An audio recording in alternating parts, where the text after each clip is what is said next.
Welcome to Flat Earth Debate Uncut and After Show. I'm your host Nathan Oakley, and if you are new to this channel, or you've not done so already, then be sure to subscribe. Hit the bell notification icon and join button if you'd like to become a Nathan Oakley 1980 channel member and keep up to date with the Flat Earth Debate. If you would like to support the channel, there is a super chat that runs alongside each of these shows while they premiere, and there's also a PayPal, Patreon and crypto link in the info box below the video. Speaking of Patreon, I'm going to do a quick shout out to all of you who do support me on Patreon. So, a massive shout out of thanks and appreciation to Retro Bill, More Books, Cannabear, Fibre Oats, Bogey, Michael Kahn, Rob H, Ben White, Maximum Gravy, John Kays, Patrick Gunnels, Banter, Will Brax, Mel B Styles, Troy Shuker, Hairy Blade, Mobile Max 777, Neo the One, Rob W, Open Minded, Reese Pound, Del West Watson, Maria Neelands, Unbelievable Productions, Blue Ridge Ranger, The Real Gabster, Liam Nedrick Jr., Abraham Mohammed, Adrian Quintana, Skeptic 936, Life is Short, Texas Mike, and David Wayne Foster. So another massive thank you to all of you for supporting me on Patreon. Now I will hand over to whoever is in Discord and Google so you can enjoy their dulcet tones while I set up for today's live show. He used to play darts. He used to go in the vault. They had you know, that you're familiar with the vault type of pub.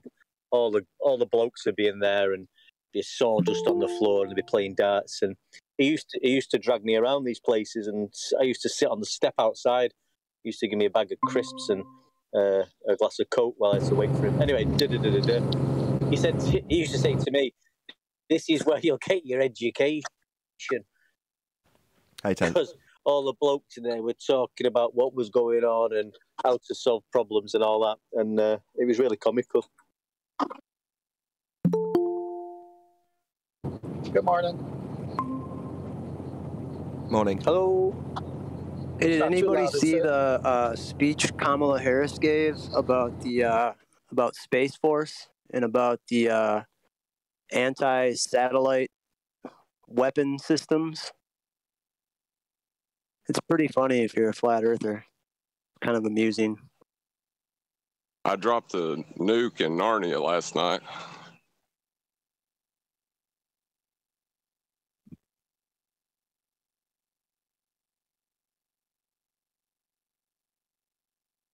Okay.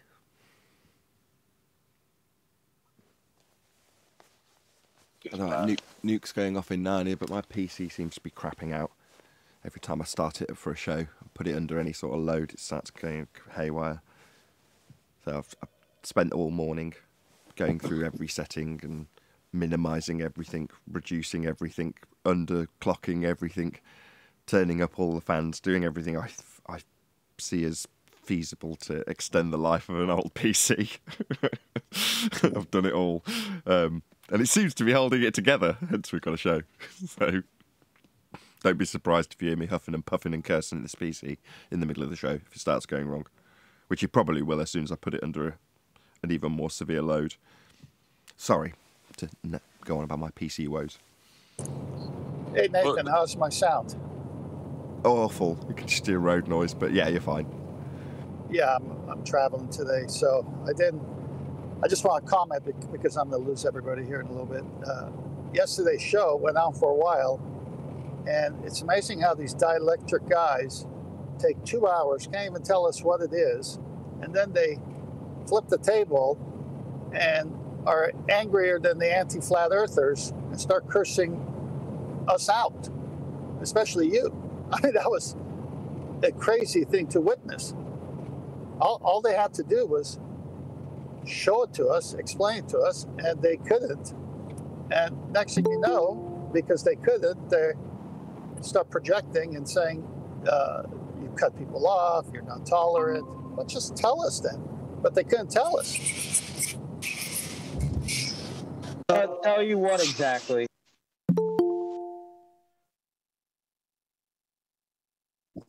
Tell us what it is. What's ether? Tell you what? What is the answer you're looking for? Not right now, Shin. What's your problem? What is it? That's the answer I'm looking for. What is what? This is what I mean. Another 2 hours of this. What the You're freak not is being Ether? very Is that plain specific or enough? concise. Define it. That's all you have to do. It's not a big deal.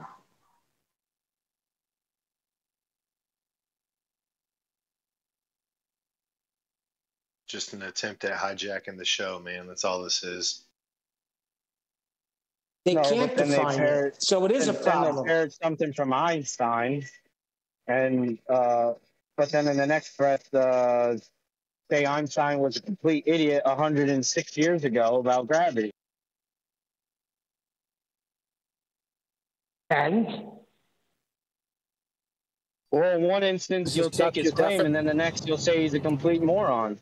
So which one is Yeah, it? is that your definition, And? Einstein? Where do we Is support your Einstein? definition Einstein?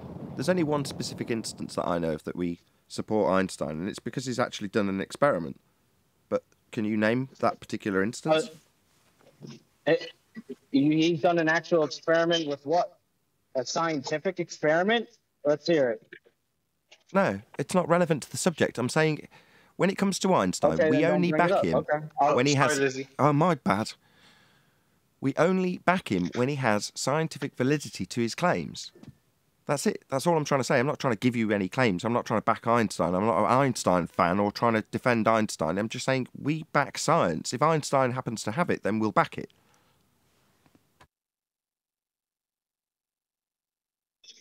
Okay, and did Einstein say that light travels? It doesn't matter what he says. It matters what he validates by way of observing a phenomena, formulating a hypothesis, and then performing an experiment to validate that which he assumed caused the effect. If he's got that, that would be science, then that's what I'm interested in from anybody, not just Einstein. It doesn't matter what he says.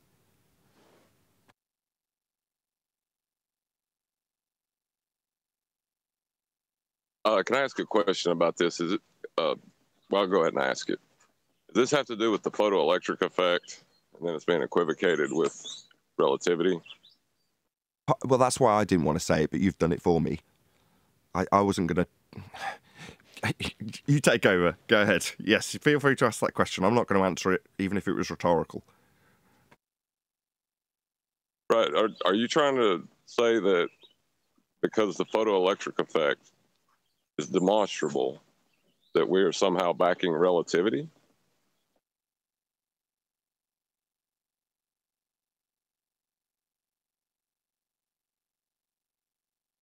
I don't think the guy realises you're putting that question to him. Sorry, I wasn't listening. Can you repeat that? Yeah, shocking. Shocking. Well, I'm also at work, so I apologize.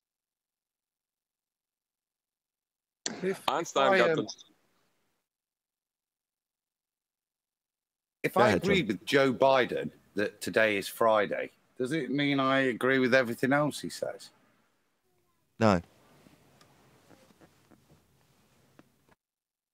John, can you repeat what you said? I'm sorry. Does it take away any validity that today is Friday and that I've used Joe Biden to support my position that it is Friday? Nope. Stop that being true, does it? No. Doesn't make any difference. That's why I was saying so.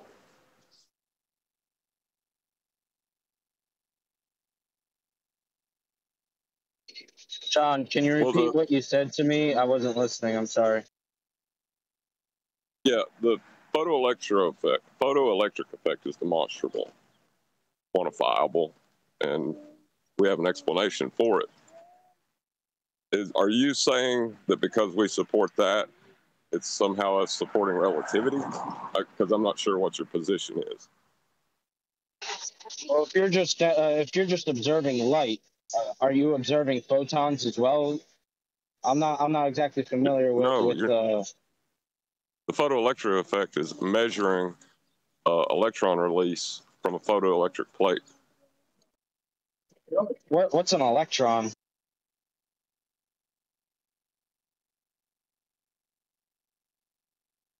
It's convention, I guess. Best way I could describe it. For describing It's a conception. There's nothing quantifiable or qualifiable to prove that protons, electrons, any of that, that's all atomalism. And none of that even exists. Hold on a sec. You're saying that the way we quantify things can't be quantified, therefore it's nonsense? Not all of it, but you use the word electron. Show me an electron. Is there anything in the history of science that even shows or proves an electron even exists? Well, I mean, if you're going to throw out electrons, I don't know where you're going to go from there. You're never going to make it to nowhere, because them. there's nowhere to go. There's nothing to demonstrate to show an actual electron. There's no such thing. Right. You cannot have an optical observation of an electron itself. I don't know why that's such a big deal. No, there isn't. You cannot show me something and go, oh, there's an electron. This is why I didn't bring it up, John, because we're off topic, right? Or even a photon. Nathan, show me a photon. Why?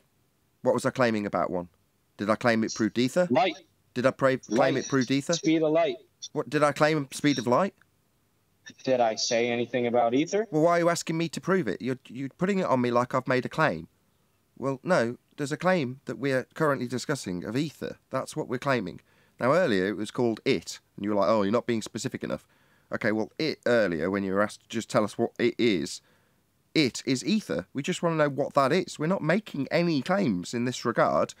We are pummeling the nonsense and what comes back from you in between, not necessarily you, but, a lot of obfuscation, basically.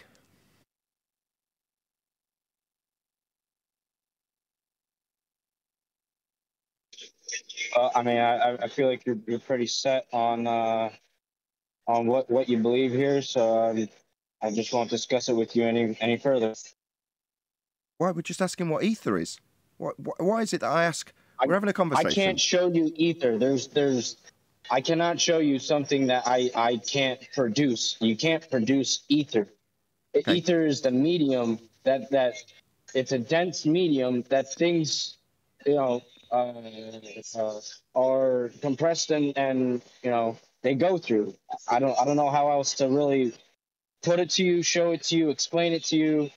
I can tell you how certain things move through it, like light and that, but I can't just grab something, I can't grab ether and be like, here you go, Nathan, here's ether. I can't really explain it thoroughly enough for anybody to comprehend. Because it's something that I'm still learning about. I'm teaching myself along with other people like Tesla, and so I'm still learning about it. I can't fully describe it or explain to you how it works, what it exactly is, this and that. I can only describe certain things, how they move through it, and yeah. So to paraphrase Neil deGrasse Tyson, you could summarise what you've just stated by saying, as to what it is, I don't know. You could say something along those lines then. Yeah, kind of like a photon. I don't know. Never seen one. And I don't think it's real. And that affects my claim of ether, does it?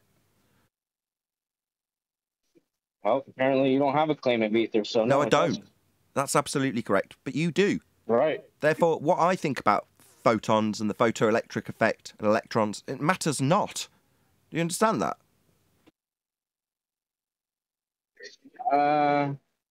Kind of. Not really. I'm not making a... Do you understand burden of proof? Yeah. Right. Who's the burden of proof on? I'll give you a little bit of proof that I think is proof. That's not what I'm asking. My God, this is like always like pulling teeth. I start asking about what the burden of proof is. You start detailing some proof you're going to give me. So instantly I think, no, he doesn't understand what the burden of proof is because he's launching into giving me what he thinks is proof rather than saying, yeah, I understand what the burden of proof is. You're not confirming, you're not repeating back the statement and then confirming you understand it so we can move on.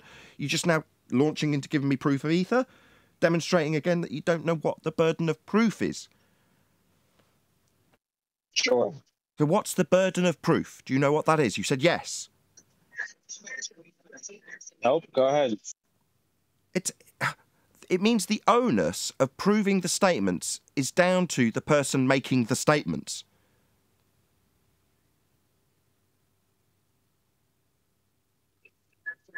Okay, and I told you I'd give you something that I think is evidence. No, you keep asking me about what I think about protons and electrons. So, Right, do you understand now? Talk about speed of light. So, do you understand now that talk about speed of light? So, you think that light's actually? Why are you asking me? Stop! Traveling. Stop! It's just getting irritating straight away. Straight away, just ignores me completely. So babbles through me incessantly. Won't shut up. Won't shut up. Yeah. Again, highlighting the fact that you haven't paid attention, don't understand, can't comprehend, whichever it is, I don't care. It's just getting irritating. Right. I'm trying to highlight to you that given that you are the one with the claim of ether, you are the only person here expected to provide evidence and be challenged on that evidence. Therefore, you asking me what I think about protons is, and this is the second time I've said this, irrelevant. So if your next breath consists of you asking me about what I think about light, I'm going to lose my temper with you because it demonstrates for the third time that you're not listening. I'm asking you what the burden of proof is. You don't know, so I've explained. Those who make claims need to provide the evidence. That's as dumbed down as I can make it. Now, I'm not making the claim, therefore I don't need to provide evidence for my beliefs in protons or electrons. Do you understand this now? 3 times I've tried to explain this to you. Yes, so are you ready for my explanation? I'm ready for you to then listen to my follow-up. If I in any way detect that you've comprehended what I've said, I don't detect that yet. So no, I don't want you to launch into whatever you've got to launch into, because that tells me you're not listening. You're just waiting for your turn to launch into whatever you've got to say, rather than acknowledging what I've said 3 times. No, I'm not ready for anything. So I'm ready for an acknowledgement that you understand me. I'm not getting that. I am getting you talking through me. I am getting that in my right ear. I'm getting you jabbering while I'm still talking. Yeah, I am getting that. Again, a demonstration that you're not really listening. So, do you understand why it will become frustrating if you start asking me about my beliefs and what I think things are? Now, do you understand that? Yes, I understand that. Right, can you stop asking me what I think about light and protons and electrons then, please? And just show and stop talking through me. Yeah. A nod in the affirmative isn't even required. It cuts the mic. Yeah. Can you stop asking me for it? And can you just, given that you're the one claiming it, show us ether, rather than telling us you're a student, you can't prove it. Yeah? And you don't really know what it is. That's not helpful, is it?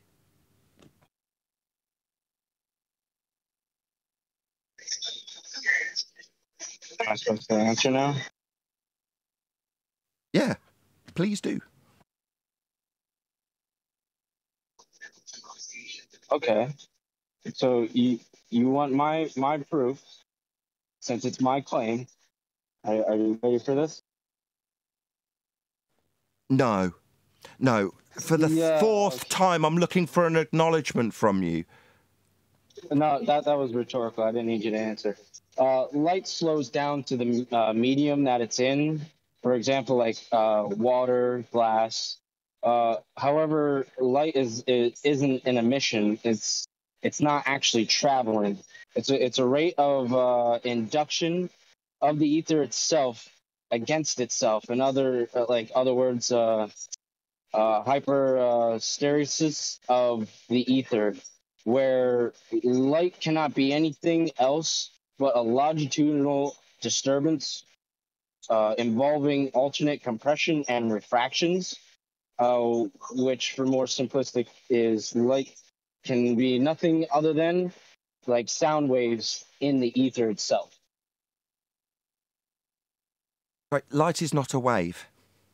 Wow. Right. I'm not giving it as an actual wave, because light is not waves at all. So it's just more for simplistic painting the picture of what it's doing within the ether. But light is sound wave in the ether? Right. Well, like sound, when we speak, there's nothing, we say like the speed of sound, there's nothing actually moving. It's just a disturbance in the ether coming from, the air disturbance in the ether.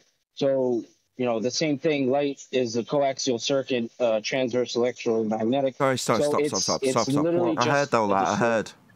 Yeah.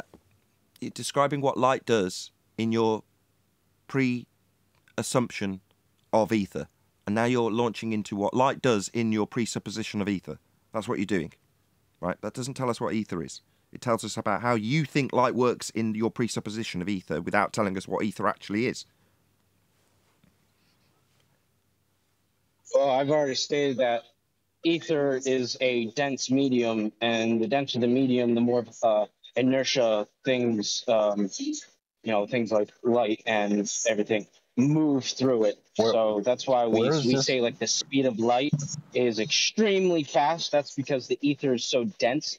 But if you slow down, or if you change the medium that the light travels through, shines through, light also slows down. So Can you back to tell me what light does? Sorry, hang on. I'm wrapping up my.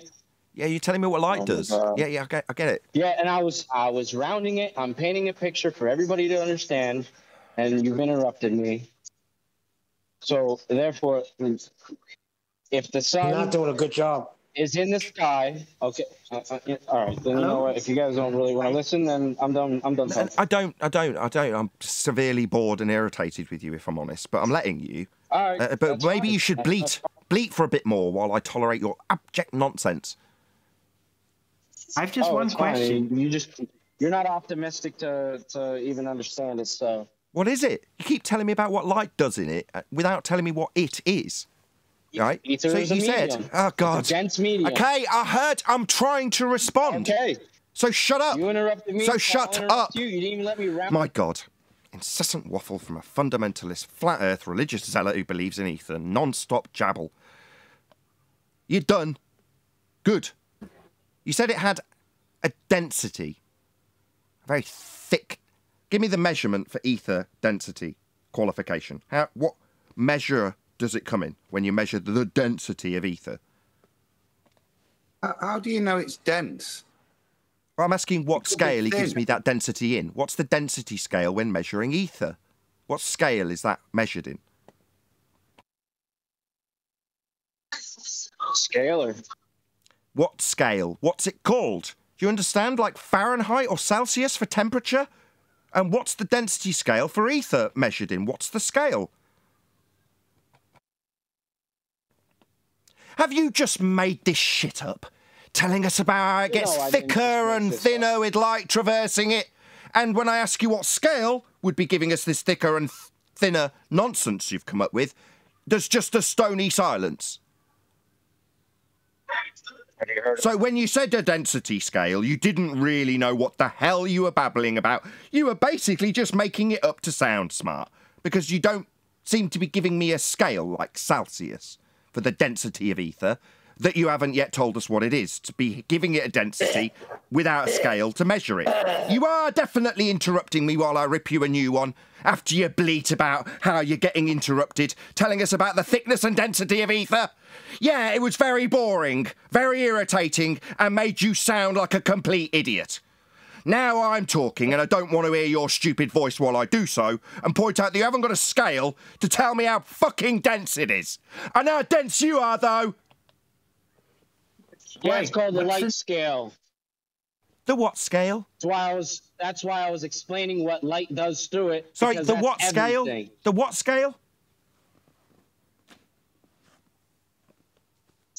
Oh, if you would stop talking through me, you would have heard me. You are a thicko. And all you can do is appeal to how poorly done by you are.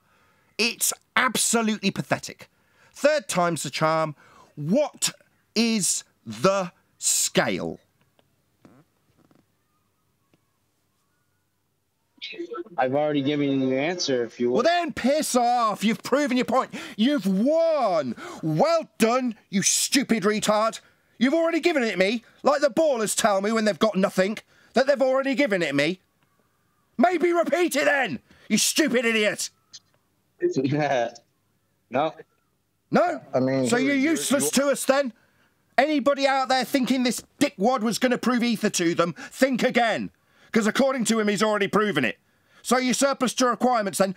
Why aren't you dancing? Where's your victory dance? What I think is evidence. I don't care what you think is evidence. What scale are you measuring the density of ether with? Why'd you ask me about it? Because you said it had a density and was getting thicker and thinner with light traversing it. So I'm now asking you to qualify that complete crap that you felt the need to bleat about getting interrupted over, when it's total nonsense. So now you can qualify your nonsense with me tearing a strip off you. OK, Dumbo? Oh, man. What scale, Dumbo? I've already given you the answer. Maybe stop your... Oh, right, well, everyone's clear then. How many people in the panel know what scale he's told us already and needs to tell me 4 times that he's told me already, rather than repeating? Who knows what it is? He didn't address it. No idea. Nobody on the panel knows what the hell you've told us. Does it need a 5th rendition of me tearing a strip off you and juxtaposing what you're doing with a baller who hasn't got anything and is asked to tell us what it is that they're clarifying, in this case scale, for thickness and thinness of ether when light traverses it? You tell me you've already told me? Yeah, good job. Let's see that victory dance then, Muppet. Nobody understands what you've told us. If you've already told us, just repeat it. You can't see it, but I'm dancing. It doesn't sound like you're dancing. It sounds like my ball slapping around your stupid face. As I tell you, you haven't qualified jack. You've told us about a density for light to travel through. You haven't qualified what light is for your claim, or qualified the medium you say it's travelling through. You've said it'll get thicker and thinner. I ask you what scale qualifies that, and you tell us you've already told us. It's pathetic. I just want to know the numerical. I didn't hear you. I mean, it should be pretty simple, right? You did say ether is a dense medium. We're just trying to find out, how did you measure the density of this medium and what scale was it measured in? But to be fair, it's more So like now he's clearing his throat. Now he's hocking up greenies. That's what he's doing now. Rather than telling us, or conceding that he's just made this shit up, or whoever he's parroting it from has made this shit up, either way, it's complete nonsense. And rather than addressing it, he's going to hock up greenies. Giving him the answer again. The ego is huge with you, buddy. Sorry, now it's descending into the ad hominem tax. I don't see your balls, Nathan Oakley. No. I did a victory dance after demonstrating that you've got nothing. That would be to ask you what the scale was for your thickness and thinness of ether, and how you're going to measure it. And you've given me nothing, and now you're launching into fallacies of ad hom.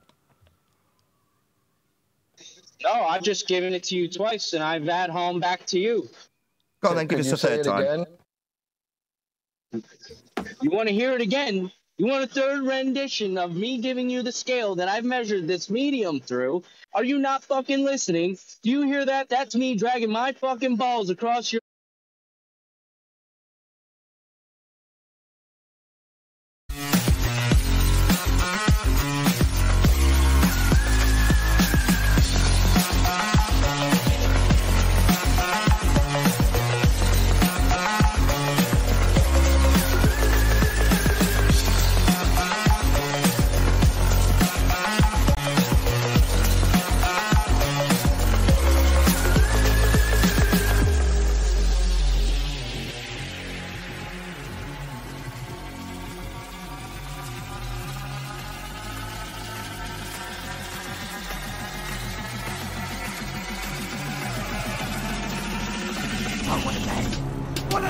Welcome. Flat Earth Debate Live. I'm your host, Nathan Oakley, and if you are new to this channel, or you've not done so already, then be sure to subscribe, hit the bell notification icon, and join button if you'd like to become a Nathan Oakley 1980 channel member and keep up to date with the Flat Earth Debate. If you would like to support the channel, there is a super chat that runs alongside each of these shows while they are live, and there's also a PayPal, Patreon and crypto link in the info box below the video. Most importantly, if you'd like to join the discussion, simply mute the page you are currently watching, then click the link in the info box below this video to join the panel and express your views on the nature of Earth. If you do join, please don't swear. If you do, you'll be ejected, and if you are, please don't try to rejoin the stream using sock accounts. You'll be warmly welcome back on the next stream. Now, we are joined by 10th Man, Refracted Curvature, Arwin, Neil, the Adam Meakin, Eli, Chocolate Saiyan, and a whole bunch of people in Discord, so welcome one and all. Hello, hello. It's either me. Hey, good morning. Hold on, can I have a technical question? Where are you going live? Because I'm not seeing you anywhere. Oh, really? Yeah. Oh. Well, isn't that unfortunate? Okay, well, let's just see if I can figure that out. Talk amongst yourselves. I don't know how you would quantify a quantification.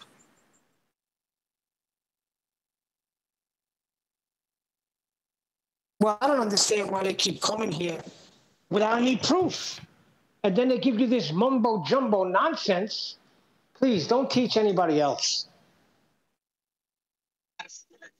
Neil, I'm not even sure that you can comprehend what I even said to you, so no offense. They're You're just right, trying to because you said a culture their bunch own of audience. mumbo-jumbo bullshit. Yeah, you're just techno-babbling, and you're acting like a belligerent child. I don't understand why the question was like, or like I asked you the question and you just like hawked up a loogie. Like, all I asked you because you said that wasn't me. That wasn't me. Don't wasn't you? Don't strawman me like that. Okay. No problem. That was hard. I just heard it in the middle of my question. So now that we're back on the question, how did you measure the density of ether? How do we get that? I want a numerical value. See, but you keep saying, "Oh, I said it three." You said it. I said it 3 times. I said it 4. I'm asking you because I didn't hear it once. Can you just repeat it? Is that hard or? Well, everybody else heard it. I've heard other people say that they heard it. Can you just didn't repeat it? Anything. Nope. Can you just repeat it, dude? I'm not cursing at you. I'm not screaming at you. We just want to know, how did you measure the density of ether? Well, what did I explain prior to that about light? Oh my God! That a question? Is that a question in response to? Yeah, he just asked me another question. Yeah, because I'm trying to see if you guys are following along with what I'm even saying to you, where you're just not just scattergunning me with a bunch of questions that you don't even understand the pretext. I just got here and heard all about how the ether is a dense medium. So I just want to know how you got that. Just one at a time. Just let Chocolate. Guys, just let Chocolate lead the conversation. He's doing well. Just let Chocolate do it. Everyone else, shut up. Well, I've got to run back into work real quick, but I just want to know, like, how did you measure the density of ether? Since you said it's a dense medium. Spectrum, brother. The light spectrum. Is the light spectrum ether? That's something else. Say that again. Is the light spectrum itself ether? No. Hello? No. So then that has nothing to do with what I asked you then. No, but okay, so can we get to what has to do with what I asked you? How did you measure the density of ether?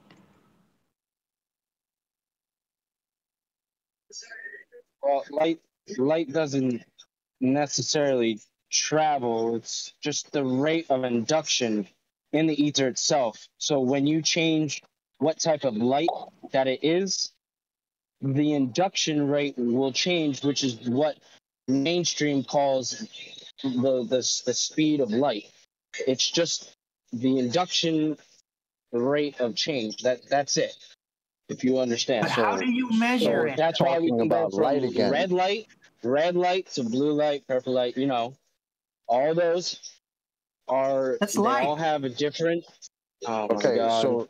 so you're going by the characteristics of what light is doing, but what does that have to do with the ether itself and its density level? that's probably one of the best ways to do it, but it's not the only way to do it. All right. This is am I not speaking English?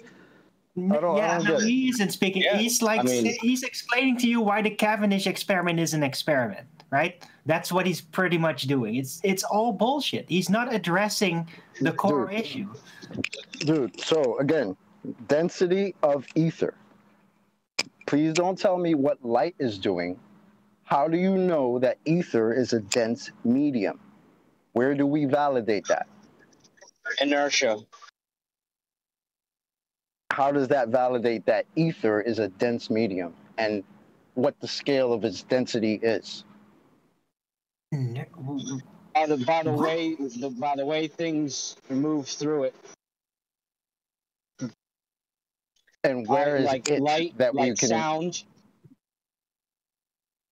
Okay, how do we isolate the ether so we know how things are moving through it? You don't isolate it because it's everywhere. You're moving through it as we speak. So then how do you know that light is moving through it if you can't isolate it to know that?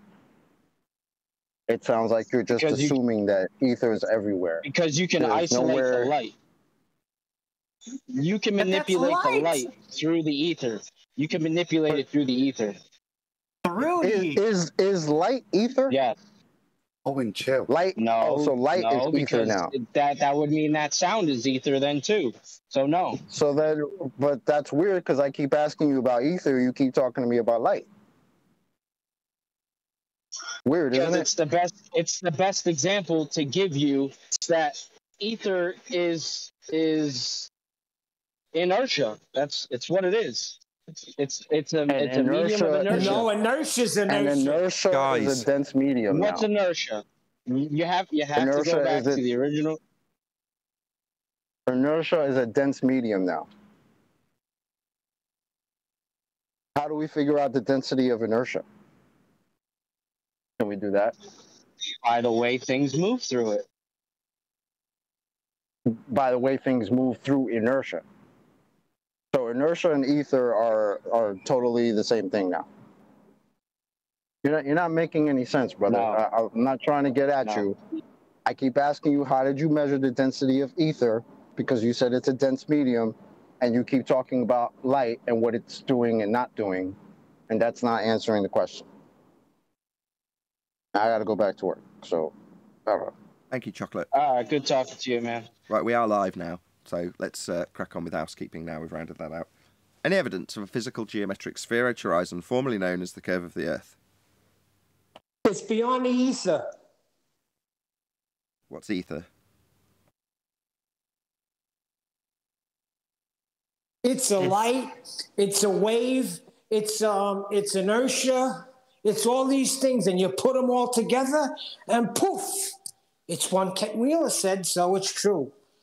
Yeah, and you can condense ether, but you can't isolate it, though. So I wonder still what the numerical value to this ether density is. It's never been addressed.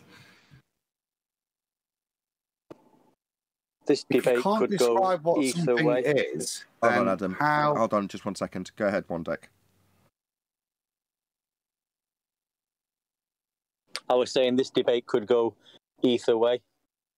Oh, I hate you. Go ahead, Adam. That was quite good. Just a simple question. If you can't define what something is, how do you find how much of it is for its density? It seems very nonsensical, this. We're making claims now about its supposed density and how that affects things, yet we've still not got to the point of defining it first. Once I know what it is, I could then start to comprehend how relative densities of it could have effects. I think we need to get back to what it is first. That seems fundamental in this discussion we're having. I mean, it's only day 2 of us asking. Well, we provided a quote from, where was it? Britannica, wasn't it, yesterday? That's my understanding. That appears to be what's being claimed some of the time. It's a medium for light to travel through, which is what was claimed in the 1700s. So I'm not sure what the gent's distinction is that he's making with regards to his ether. And I think that's all we're actually asking for, is just a bit more flesh on the bones of what he's actually saying. He's distinguished what it isn't, but we're still to get to what it is.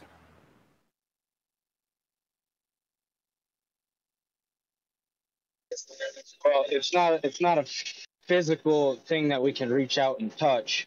So I have no qualifiable evidence of said ether to hand you and say, here it is.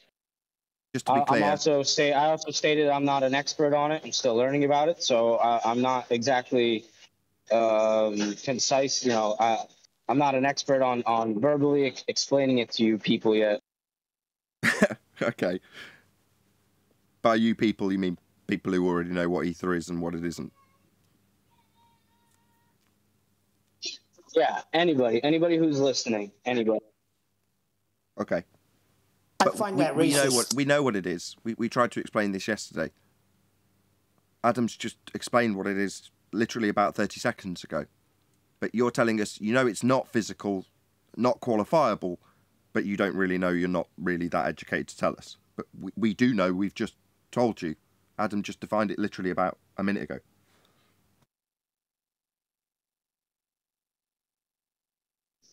I feel like that's the mainstream narrative about it, but that's fine. That was my point. That I said, look, we've got our understanding. Obviously, we were aware of ether in 2015 when we came in. We're aware of the Michelson-Morleys, Michelson-Gales, etc. We have an understanding of it. What we don't have an understanding of is the nuance that you're saying exists, but you're not qualifying. And we're just, again, giving you an opportunity to expound on this a little bit. Well, I feel like the Michelson and Morley experiment or observation, did detect the ether, but it was swept under the rug and thrown into a dumpster fire to make it look like it wasn't actually there. Hey, but it didn't, did it? It detected a rate of drift that wasn't commensurate with what they claimed the ether was doing, even if you allow the attribution of the drift to a supposed medium that you're not able to detect. Even if you allow it to be attributed to it, it didn't give the required and predicted rate of ether drift. It didn't match with the Earth either, but it was a tiny bit of variance. But that could just as well be error. There's no way you could attribute any causation to that drift. Fundamentally, because it's not an experiment. Well, I mean, you can take a magnet, a specific magnet, to an old tube TV that has, the vacuum tubes from. I've seen Cam Wheeler do that. Feet, yeah. And with it the will experiment still have an effect on it, and for something like that to. I'm sorry if you're talking. Yeah, well, you've gone sideways again. We were just discussing the drift, and now you've gone on to putting magnets on TV instead of recognizing. Okay, yeah, I'm sorry. Said here. Yeah, I'm sorry. So the drift, I think, was the specific rate of induction that they're actually seeing. But it didn't match their claims or anything that it's supposed to do.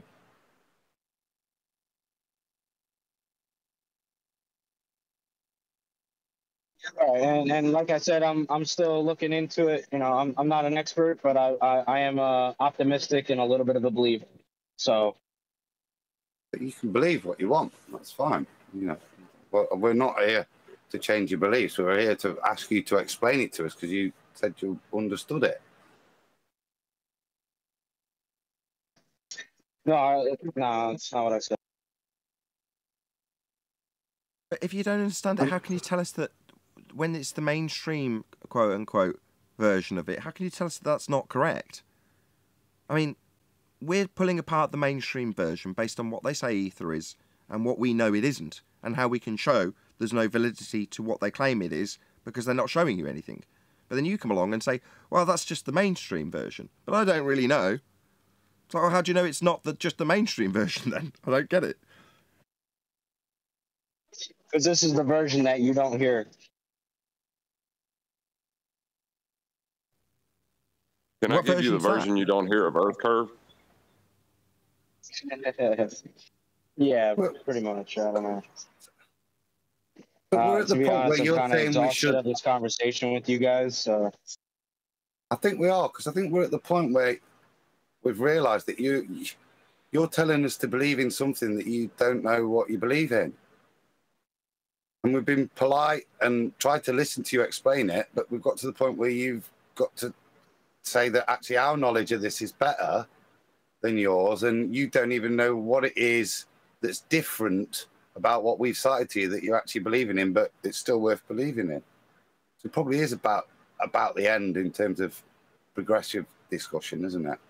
Until you get that knowledge fundamentally that you have the belief in. Once you've got the knowledge of what you believe in and you're able to explain it to others, then it'd be good for you to come back, because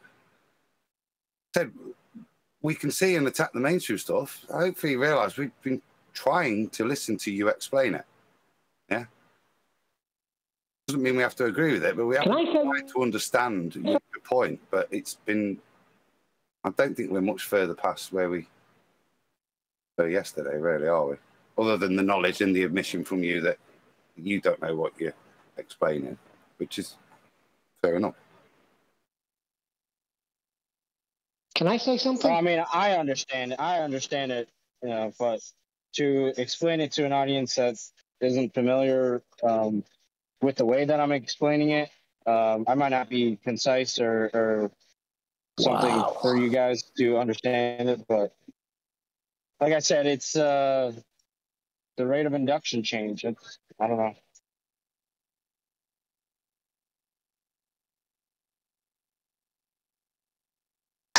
Oh, God. Well, I just want you to know that, like, don't take it. Oh, okay. Yeah. It sounds to me like you believe in you're stepping all over him, you don't are we? actually know what you believe in. You're stepping all over John. Sorry. Just let him finish. Yeah, I was just going to say, like, don't take it personal that we're questioning you on this. Like, and it's easy to do, especially when you have a belief that you can't verbalize. You know, it can be frustrating, but like it's a positive claim. That's the point of this. If it's a positive claim, you should be able to back it.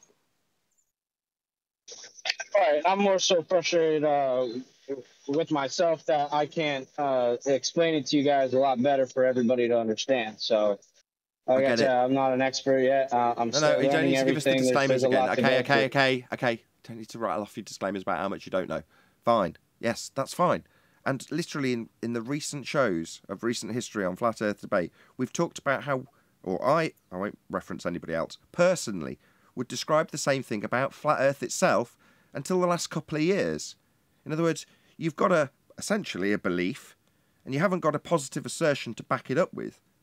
Now, while there's going to be plenty of people out there that say, oh no, there's all sorts of Flat Earth proof, I didn't, for whatever reason, like any of them. I didn't feel like any of them were conclusive enough to put forward as a positive assertion.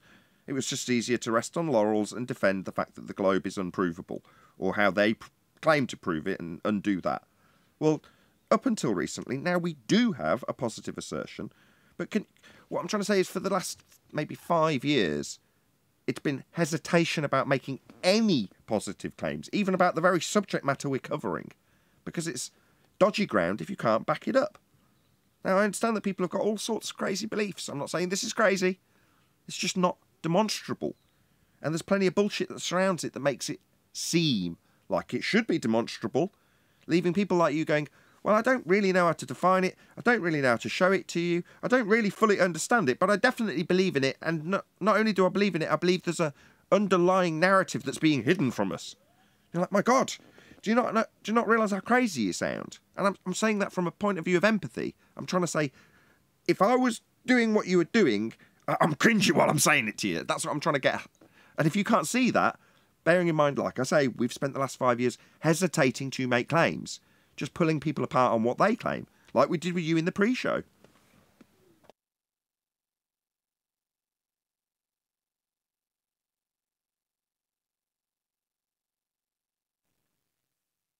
Only silence. But you may be the one to...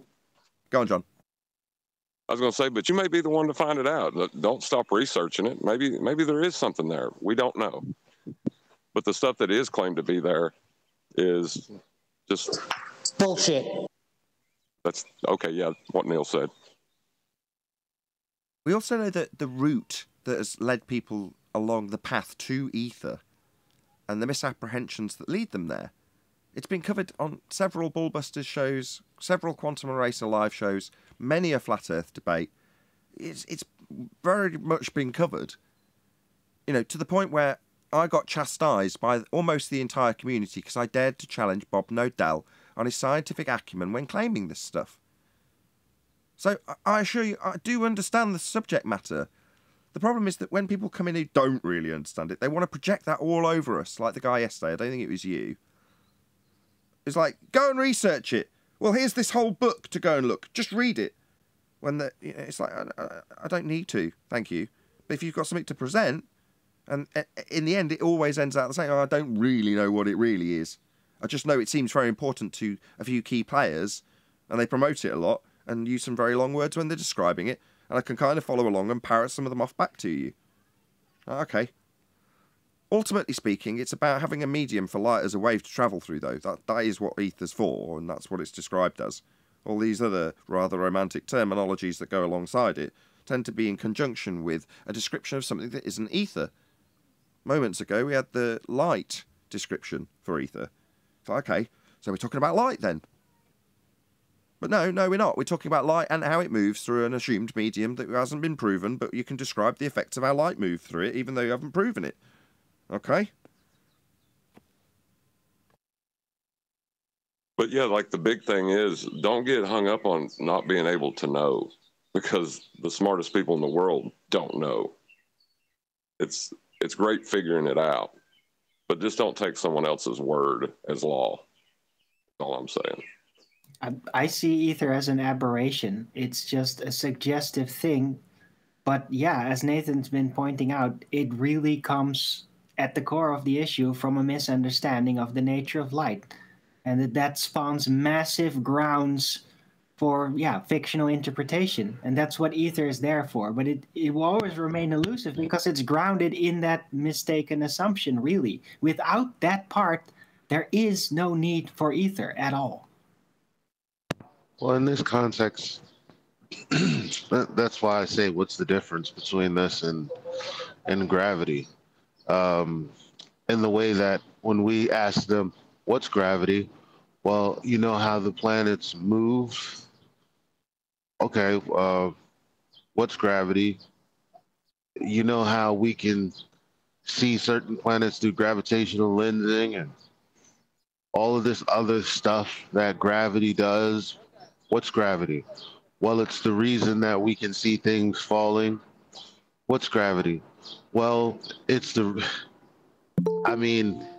everything other than what it is as a phenomenon itself to be proven scientifically. Perfect timing. And yes, correct, Eli. And yesterday when Brian tried to make this juxtaposition, I cut him off because we were trying to get down to what ether was, but now we're all a lot more calm. Brian, how you doing? Hey Nathan, hey everyone. You have to excuse my voice is a bit of a sore throat. What are you talking about?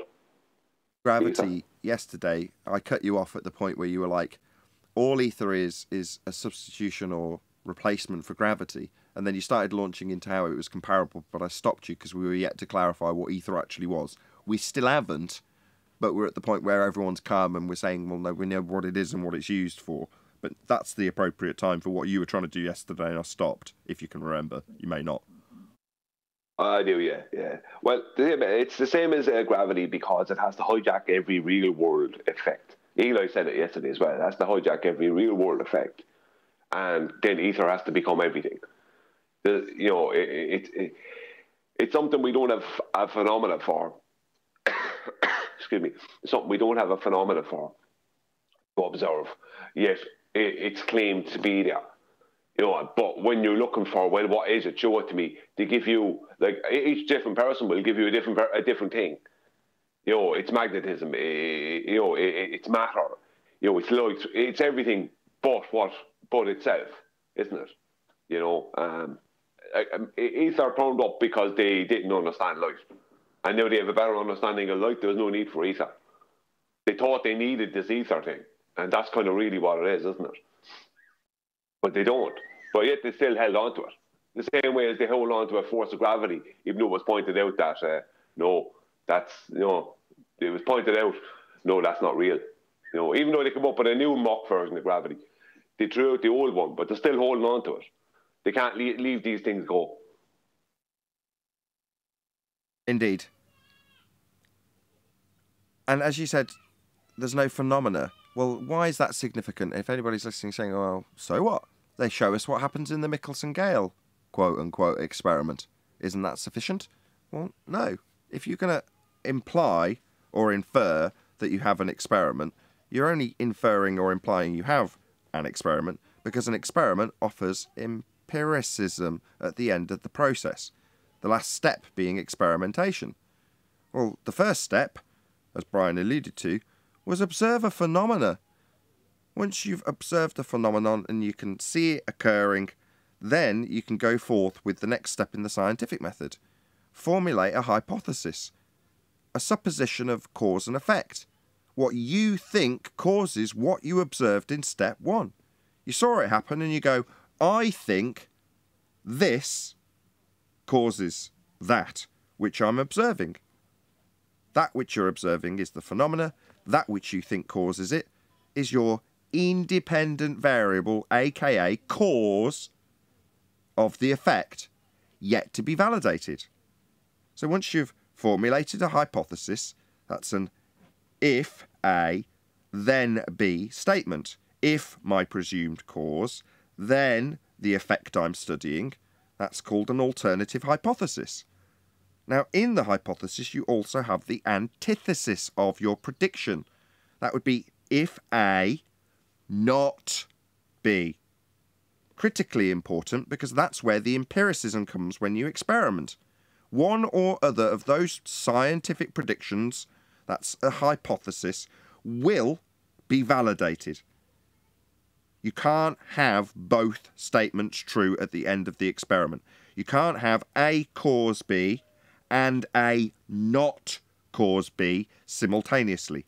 Only one outcome will be validated, and one or other will be proven. That's why the scientific method is an amazing tool, because of its empiricism. That's why Michelson-Gale have called their quasi-man-made apparatus an experiment. Because when you get to the stage where you actually vary the thing you think causes the effect you're studying, it either, this is an experiment, causes it when you vary it, or doesn't cause it when you vary it. You vary A, it causes B, you validate your alternative hypothesis. You vary A, it doesn't cause B, you validate your null hypothesis. Either way, you've proven something. Now that's the power of science, otherwise known as physics. Phys being the physical and natural world, the natural phenomena we experience in the world that we want an explanation for, cause and effect. Observe phenomena, formulate hypothesis, systematically experiment to vary that which you assume causes the effect and see if it causes it. That does not happen with ether. But there's plenty of charlatans claiming they've got that empiricism and calling their toys experiments. And they're not. Because step one would be observe a phenomena occurring. Something happening in the nature that we experience. So you can go, I wonder what caused that. Not invent a medium for light to travel through and then discuss how light travels through it. No. You need to see something occurring, and if the thing that's occurring is light, and you want to study that, then you're going to be studying light as a phenomena, not ether.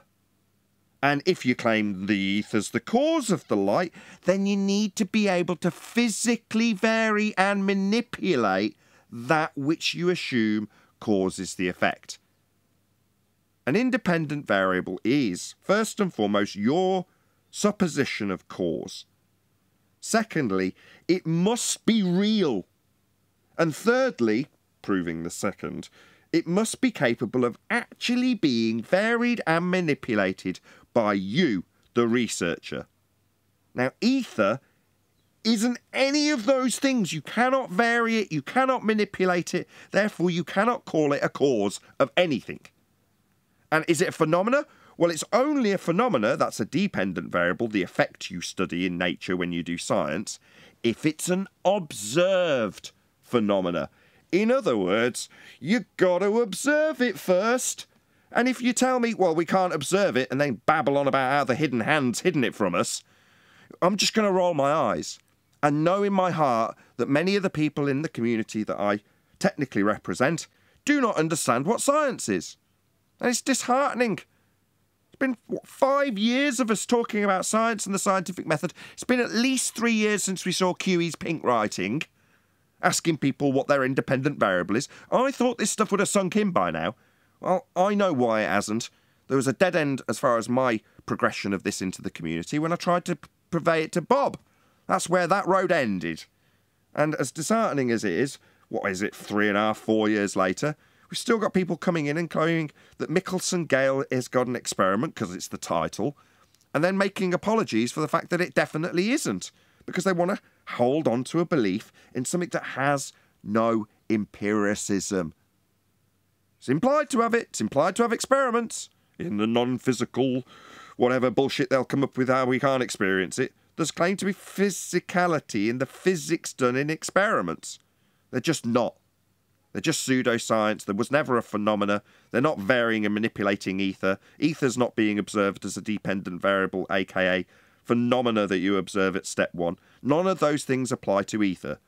If you knew what science was, people listening in the audience, you'd know, and you wouldn't fall into this trap and end up sounding like a complete clown when you talk to anybody around you. Because while you might think you're sounding intelligent, anybody who's just that little bit smarter than you, I'm not claiming to be a genius, will see straight through you. And what do they need to do that? Well, merely knowing what science is, knowing what an experiment is, and hearing the word and knowing damn well that it isn't, should be cause for alarm in the community of flat earthers. It isn't. They go, oh no, if I just call it a test, I'll be all right then. No. Test is a hypothesis test, aka experiment. Well, I'll just call it an observation then. Well, observation in science is observation of natural phenomena that you want to know the cause of. You're not doing that. So why are we making apologetics for Michelson-Gale so we can believe in ether? I'm just tired of it. It's been too many years. And I'm just going to babble through that for the final time now and say, what do we do going forward? Learn what science is. Yeah? That guy, young Abraham or whatever his name is, flat earth boxer, did you see him rip that PhD's asshole through his throat? Yes, you did. And at what point did you know that he took the advantage or upper hand in that discussion? The moment the professor said that he'd got an experiment. Sound familiar?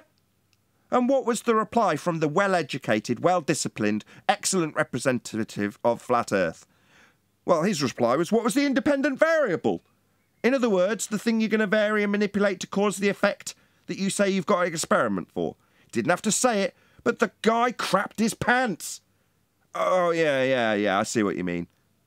Or, to put it another way, oh, yeah, I don't have any actual science. I just use that word to convince you that this is all valid when I talk about gravity, my profession, my career, which I haven't got any science for. And how did you expose that? Mr. I'm going to ask you a question about gravity, that which is your profession. Well, you just asked me if I've got an experiment, and when you say you have, you just ask for the independent variable in it. Admirably demonstrating his exceptional standard of representation for what I stand for. So I salute you, Flat Earth Boxer, young Abraham, or whatever you've now changed your name of the channel to for the 3rd time. Because that's what you need to do to whoop a PhD into his place based on his heliocentric nonsense, rather than steal his magic trick. He said science, didn't he? Said he'd got an experiment for gravity. What's that I hear the echoes of from the fringes of flat Earth? Oh, it isn't the fringes, it's right slap bang in the middle of it. People talking about experiments. And I'm tired of it. You're all pretender clowns who are being duped by, or the clown themselves that are doing the duping, with non-science, pseudoscience, whatever you want to call it. Well, haven't you been duped once already with the same exact trick by heliocentrists? You're just going to let flat earthers trick you with the same magic trick? In spite of me standing here for 4 years telling you how it's being done, and other people whipping PhDs on the heliocentric side round with this exact same tool. That would be the tool of science. You're just going to let yourselves be duped for the second time. More fool you, sod off, don't want anything to do with any of you anymore. More fool you, when you're embarrassed, don't come crying to me. I'm done. Just to Kyrie DeMarcus Billingsley, I think is the new title. The Flat Earth Boxer. Yeah, I saw his new name change. I went to look for him in the stream that we had that was out as a repeat or on the second channel or whatever. And I went to look for him thinking, yeah, I must publicise this guy straight away. And I couldn't find him. I spent 10 minutes and I came back to the chat and there was someone in the chat going, I can't find Flat Earth Boxer. And I'm like, neither can I. I don't know what to say. I'm looking to post the link for him so you can subscribe, but I couldn't find him. And if you've got Flat Earth in your name, change it. Because certainly on my iPad, the way that YouTube abbreviates anything with Flat Earth in the title is just flat EAR ... And that's all you get. So you've got in the subscriptions feed, or my subscriptions feed, just a long list of flat EAR ... And you can't tell who any of them are. And who's going to spend 20 minutes going through 25, 30 channels, all with the same seeming exact same name, to figure out what the hell they are? Virtually no one, I can tell you. So just change your name. If you've got Flat Earth in the title, it might have been Mark Sargent's mantra back in the day to stick it in your name of your channel. But I think it's time to make corrections in that regard. That's not doing you any favours. I'm telling you now. Yeah, put baseline Earth. Anything that seems unique beyond the multiple repetitions of Flat Earth something.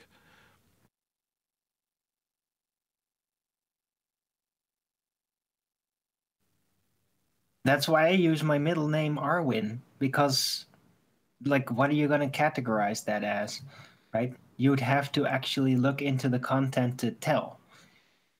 So even though my shows are called Flat Earth Early Bird, like, yeah, like, it's still not difficult to actually find my channel. You just have to get the name right?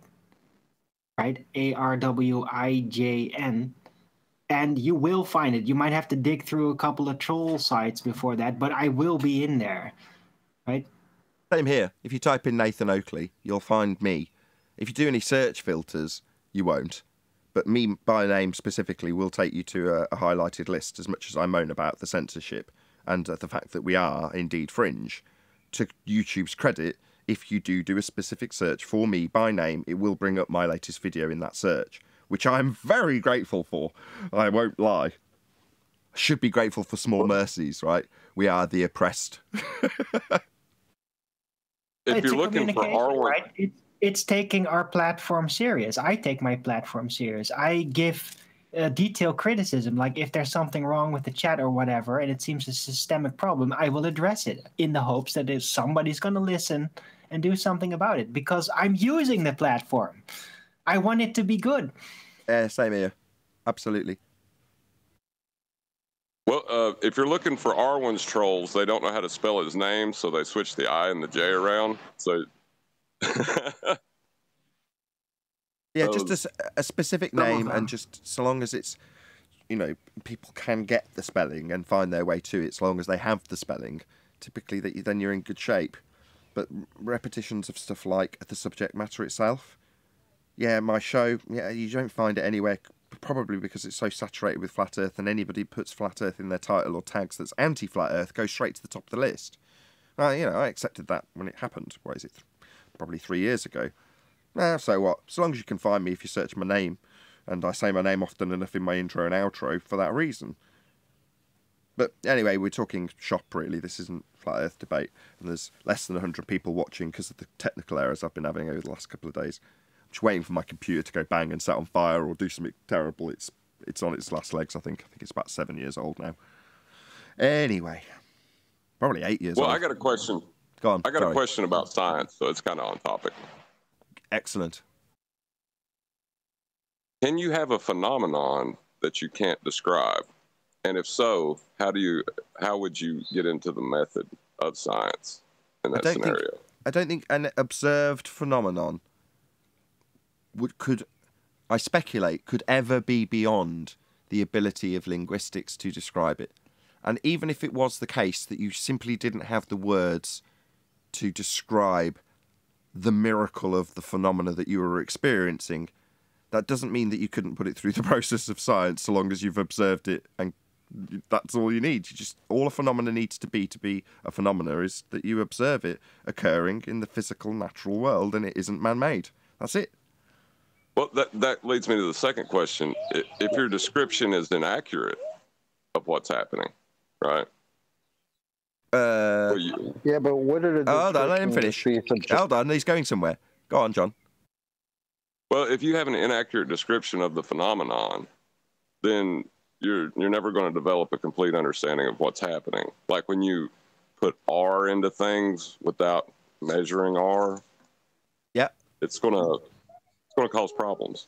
Yeah, absolutely. So if for instance your phenomena is the sun, it appears and it disappears, right? That's very much something you can describe as a naturally occurring phenomena without exception.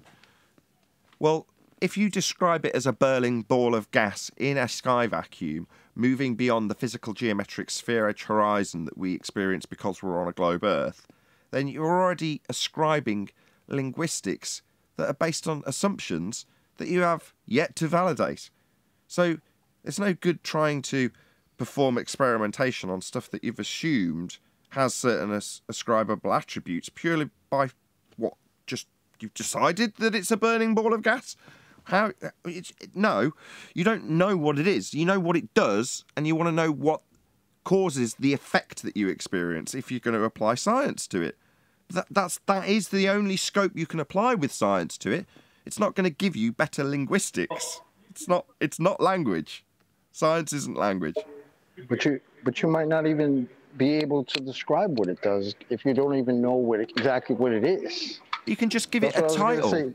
X. Yeah, descriptions are more subjective than anything else because anybody, I mean, there are people I've had people tell me, oh, I've seen boats disappear bottom up, therefore it's the curve of the earth.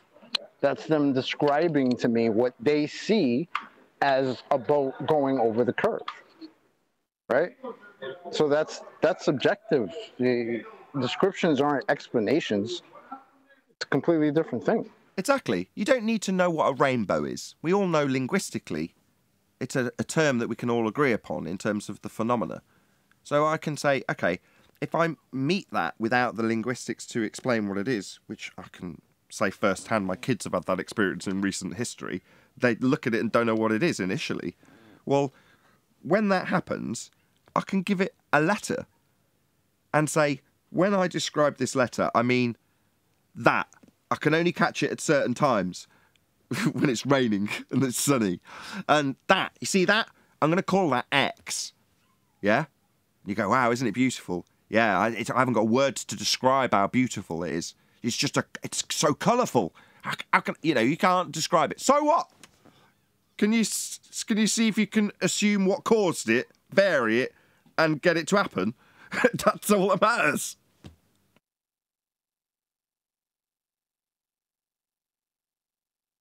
But if you assumed that it was being caused, like,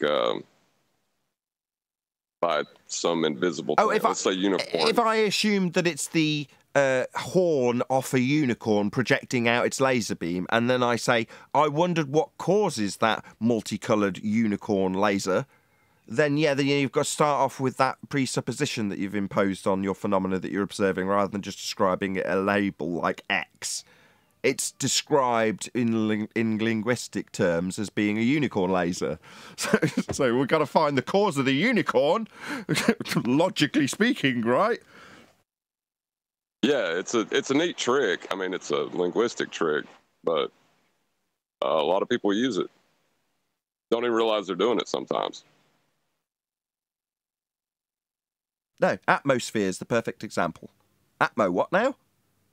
Oh, it's just a turn of phrase. No, it's a turn of begging the question that you didn't even realise you were doing. It's amazing how language, right, grammar, spells, spelling, oh, those are kind of triggering words for a lot of people who don't know what language is and what it's used for and how it tricks you and deceives you and how certain words worked into the established language will lead you with an entire paradigm just by speaking. Yeah, and then you have the anti-flat earthers saying things like words are meaningless, but I bet you dollars to peso, if they went in a courtroom, they would hire an attorney to represent them because they don't have the words to get what they need done. You know, if words didn't have meaning, then why would you waste the time?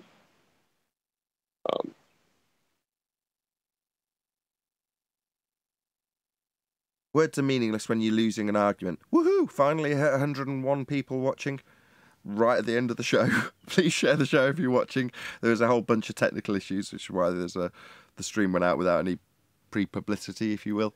So yeah, smash the share button. A very warm welcome, though. 100 people still, nonetheless. Brilliant audience numbers. Thank you very much for tuning in. Please share the show if you've not done so already. Subscribe if you've not done so already.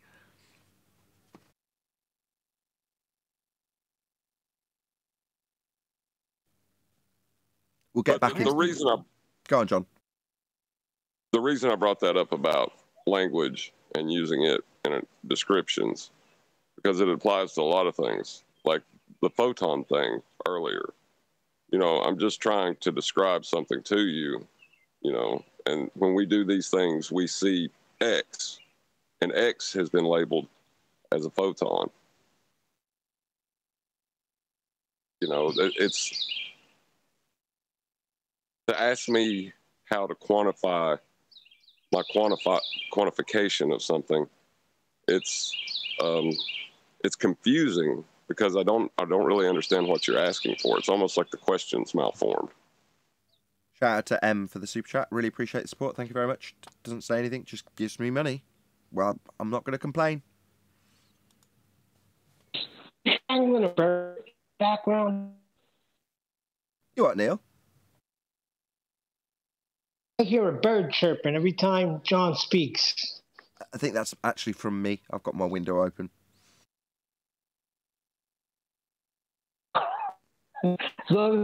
People eat.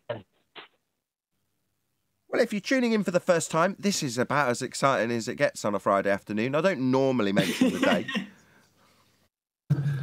Hey, Nathan, have you seen that Wolfie? Did you see what I posted in, I think it was the War Room? Wolfie is trying to backtrack on what he said. You bet your ass he is. I'll post it there to you in Master B. 1 second now. Okay. Is it a screenshot, yeah? It is, yeah. It's a screenshot. Yeah, for all you people simping for him. Yeah, he definitely needs to backtrack. I'm definitely right in my assertion that accounting for drift, that's the observation that can only occur from the turning reference frame. Yeah. He's definitely going to have to backtrack on that because he's wrong. And me going out and saying maybe he should have his career looked into given he's a pilot, correcting for something that doesn't happen. Yeah, I'll keep pushing that button. Maybe if he retracts his stupidity and incorrect assertions about Coriolis, I won't need to keep pushing that fact that a pilot shouldn't really be correcting for things that don't happen. That's scary, man, scary. You know, jobs need to be looked at. Sorry, Brian, you go ahead. Okay, I'll read it out then, Nathan. This is from Wolfie. He sent it to me there sometime last night. Now, he sent there's a lot of our replies that go with this one, but I just read out this one because this is the first one. So, from Wolfie 6020, see, Brian, I told you it was easy to bait you guys into making multiple videos about me. I don't ever remember him saying that. Super Rats did it. Pookie did it. I didn't really know Super Rats. I don't know who Pookie is. You did it, right? Sleepy did it. And now it is Slappy's turn. You know who he's referring to there, Nathan. I'm sorry. That is why NASA pays me the big bucks. I know how to get inside your heads, wind you up, and watch you go like little toy drummer clowns. Slappy, well, I'm just reading out verbatim, Nathan, I'm sorry, still has a long way to go to beat Subarats, rooting for him. And my reply was, Wolfie, this is your most pathetic moment, trying to come off as if you planned something. You planned nothing, you made a stupid statement, and now you have to live with it. Kind of like when you told me that you don't refer to horizontal while flying. Have some humility, man. Shake my head. So that's where he's at, Nathan. He's not backtracking. He's trying to... Where's he backtracking? That's no backtracking. That's him just reeling off a load of ad homs. Well, he's trying to backtrack that he said it. I could get you other replies that he sent to me, and he's trying to explain out how he was right in what he said after I pulled him on it a few times. It's like he's trying to pretend that it was, in this first comment, he's trying to come off as if he said it on purpose just to get you to make videos about him, as if it was some elaborate plan, which it wasn't. Oh, I see. No worries. If that was your plan, Roofy, so used to Roofy being the subject of these sorts of conversations, obviously it's just us being baited by Wolfie, who I don't watch, and happened to have a comment of his drawn to my attention by Brian. That's you baiting me. You secretly knew and mind-controlled Brian to present that information to me, didn't you, Wolfie? Yeah, you delusional idiot. No. What got presented to me was you talking about Coriolis drift and saying that you had to correct for it. Now, the fact of the matter is that, as I've said on many shows and will continue to show until he actually backtracks and corrects the fact that he is detailed correcting drift. Coriolis drift is the not actual deflection observed from a turning roundabout, non-inertial turning reference frame. So a guy watching Wolfie from a roundabout sees it drift, his plane. Well, why? Well, because he's on a turning roundabout. So, Wolfie gets a call from the guy on the roundabout. Ground control to the complete idiot about to listen to this information and correct for it. I see your plane seeming to drift from a non-inertial turning reference frame. I'm on a roundabout. Your plane's corkscrewing. And according to Wolfie, he does correct for that, don't you, Wolfie? You should be fired. And I'm going to say this in serious. I want to know which airline he works for. Because in literal terms, Wolfie's correcting for drift that doesn't happen. Coriolis drift. Doesn't happen, but he thinks he corrects for it.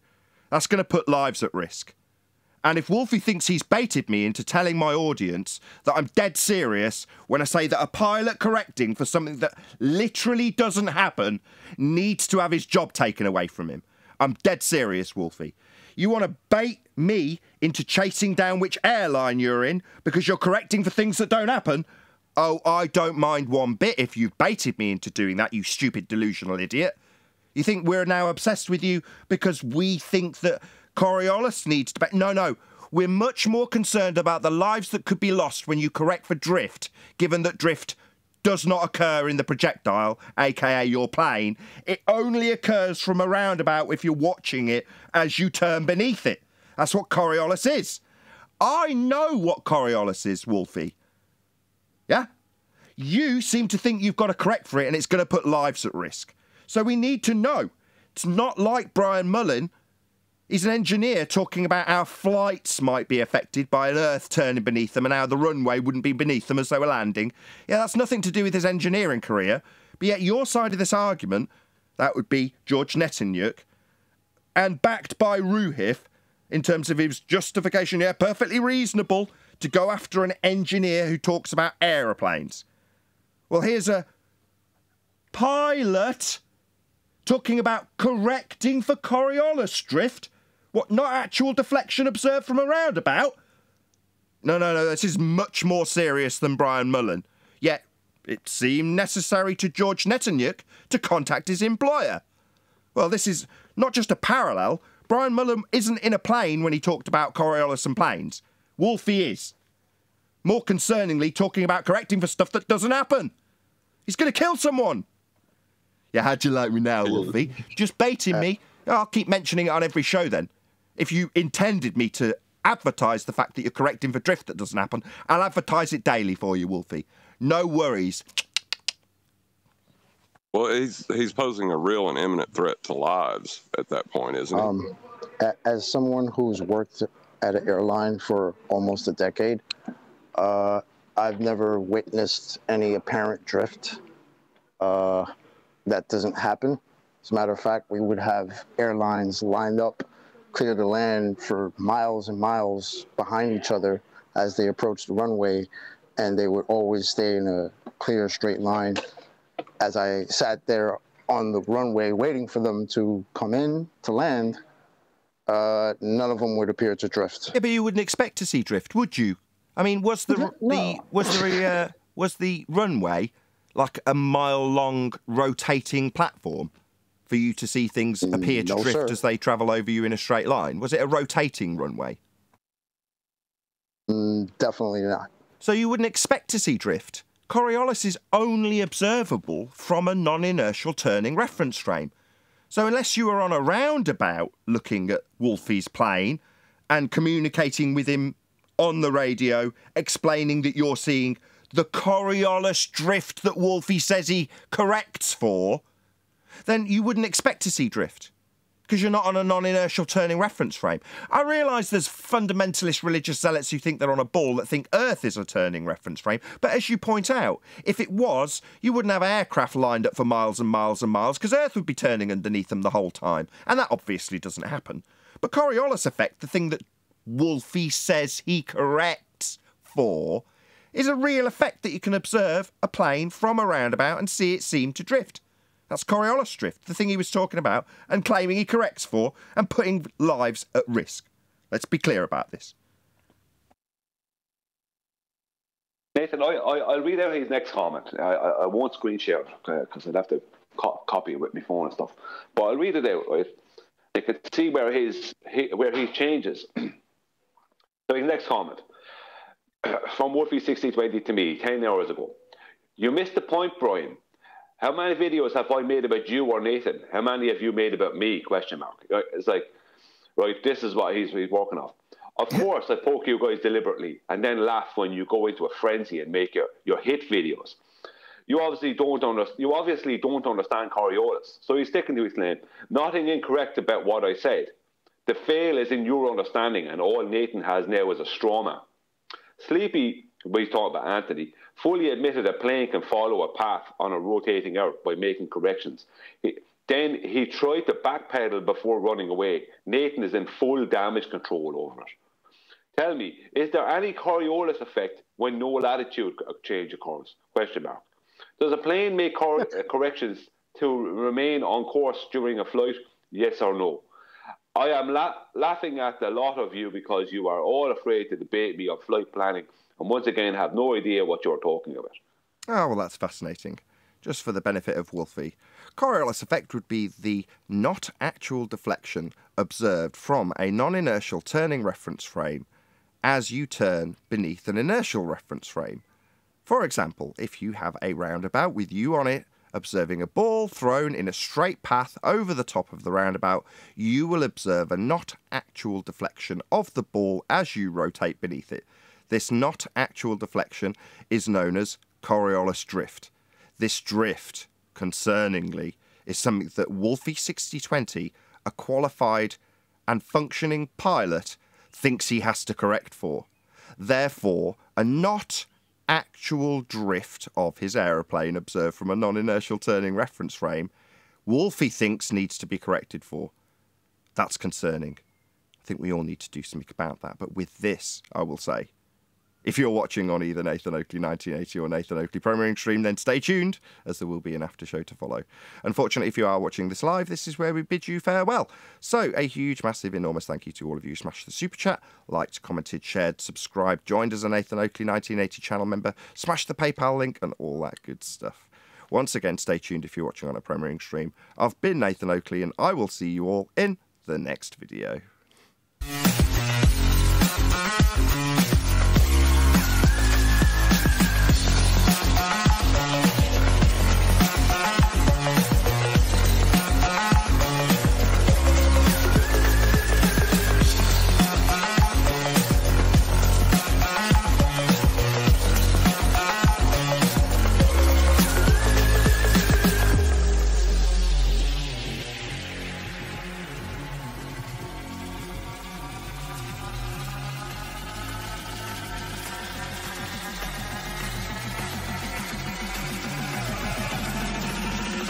Oh, what a day!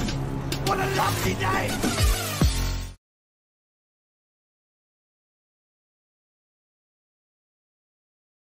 Fear model, or he's going to require a flat plane to do it. Every single claim he makes, I can just about guarantee that.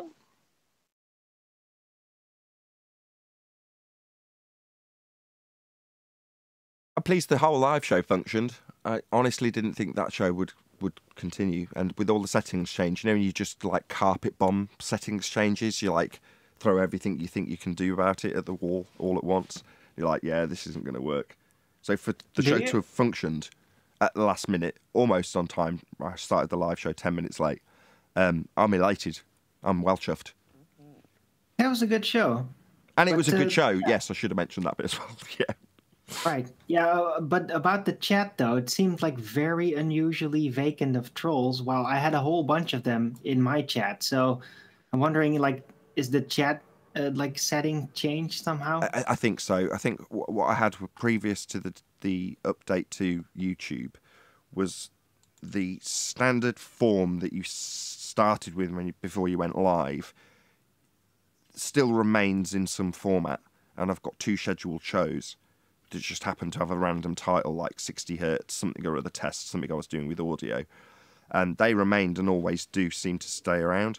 So when I scheduled a show and ran a test through OBS, it does a 30-second test stream to see what bit rates I can get and then applies the settings. So it used my scheduled stream. It used Flat Earth Debate 1640 live for that test stream, which then YouTube then publicises. So I got 150 views on a scratchy grey screen. You know, like I say, that was at the point that I'm like, oh, it keeps crashing. What am I going to do? It keeps, and then you get it working, but everything's screen tearing, and you're like, oh God, please work. You join, someone's talking ether, and you've got to remain like reasonably temperate. Anyway, it's been a fun day. Yep.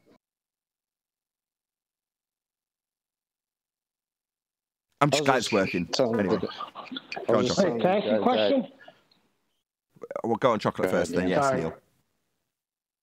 No, I just wanted to kind of reiterate that, you know, these 2 reference frames and things appearing to drift in the air while you're on the ground, that would have been a conversation. That would have been something in reality when we had to actually get these planes landed and marshal them into the gates. That would have been something that we would have had to talk about, right? Because not only are we seeing apparent drift, but these guys have to negotiate a moving runway.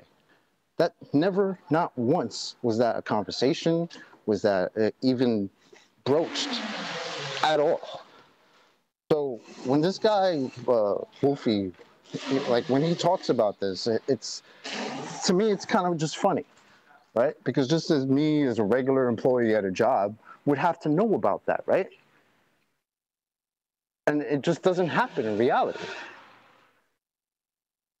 Anyway, I'm done. I didn't want to hog on. It's to me that, because after I left the airport, that's when I got into this discussion. And when I go back and think about things that would have to be in my reality if this was real, it's kind of just funny to me now, because there are so many things that we don't take into account, like this nonsense that this guy's talking about. Wait, Chocolate, you never experienced like the sudden turbulence of changing reference frames in an airplane? What? No. I thought that always I was the one on the ground. So I would have been seeing apparent drifts of these aircrafts all the time. And like I said before, we would have them lined up. When they call in, clear to land, that means they're just a few miles away. And they would line up for miles. You could see lights, especially at night. You could see the lights of the aircrafts lined up in the air perfectly, all of them in a straight line, right behind each other, lined up to take their turn to land on the runway. Right, but it was pretty close to the ground, right? Well, not super close, but it wasn't like super high up either. When they land, clear to land. Right, so they get closer to the Earth, where clear to land would mean they're just few thousand feet up, depending on, you know, where it's coming from, whatever. But like close enough that you could see them lining up in the air right before they hit the runway. Right. Well, it's a very popular idea that the real Coriolis deviation starts to happen higher up, right? The big winds, supposedly. So, yeah, it happens when they go up higher. Then you get the turbulence, and oh, look, we're in a different reference frame, allegedly. That's not Well, see- Coriolis. Right. Hold on a sec. Hold on. You just have to understand how you can take your pants off while remaining in them, and you can understand what they're talking about. I'm sorry. This is just how I thought it happened, right? When I didn't know, when I was just thinking like, yeah, of course, it's close to the ground, the air is still. So, yeah, things prevent it, right? Prevent the drift, things sticking out, and mountains and all that, right? And hey, places that are very flat do tend to have more winds on average. So that's already that suggestion right there. So I just thought like, oh yeah, of course, any Coriolis deviation from the Earth spin is going to be higher up. That's where nothing is obstructing the flow, basically. Hey guys, not to interrupt your reference frame conversation, but real quick, I just put some pictures up in I don't know if you guys can see the live stream, but I put some pictures to back up what I was saying the other day. The mountains are melted buildings. Check out the pictures. There's a link there too, and try to explain that phenomenon to me without the obvious explanation that those are melted buildings. Check them out. Arwen, I think you're confused because it's confusing at this point, right? Like, I'm confused, right? I'm going to be honest. Because depending on what baller you talk to, you're going to hear a different answer. Like, if you talk to Woofy, he says one thing. If you talk to Blue Marble, who claims to be a pilot, he says another. The answer you just gave about, air standing still at ground level, well, that's not true, because they'll say that the air particles move with the Earth, and that's pushing the plane or helicopter or hot air balloon along with the spin.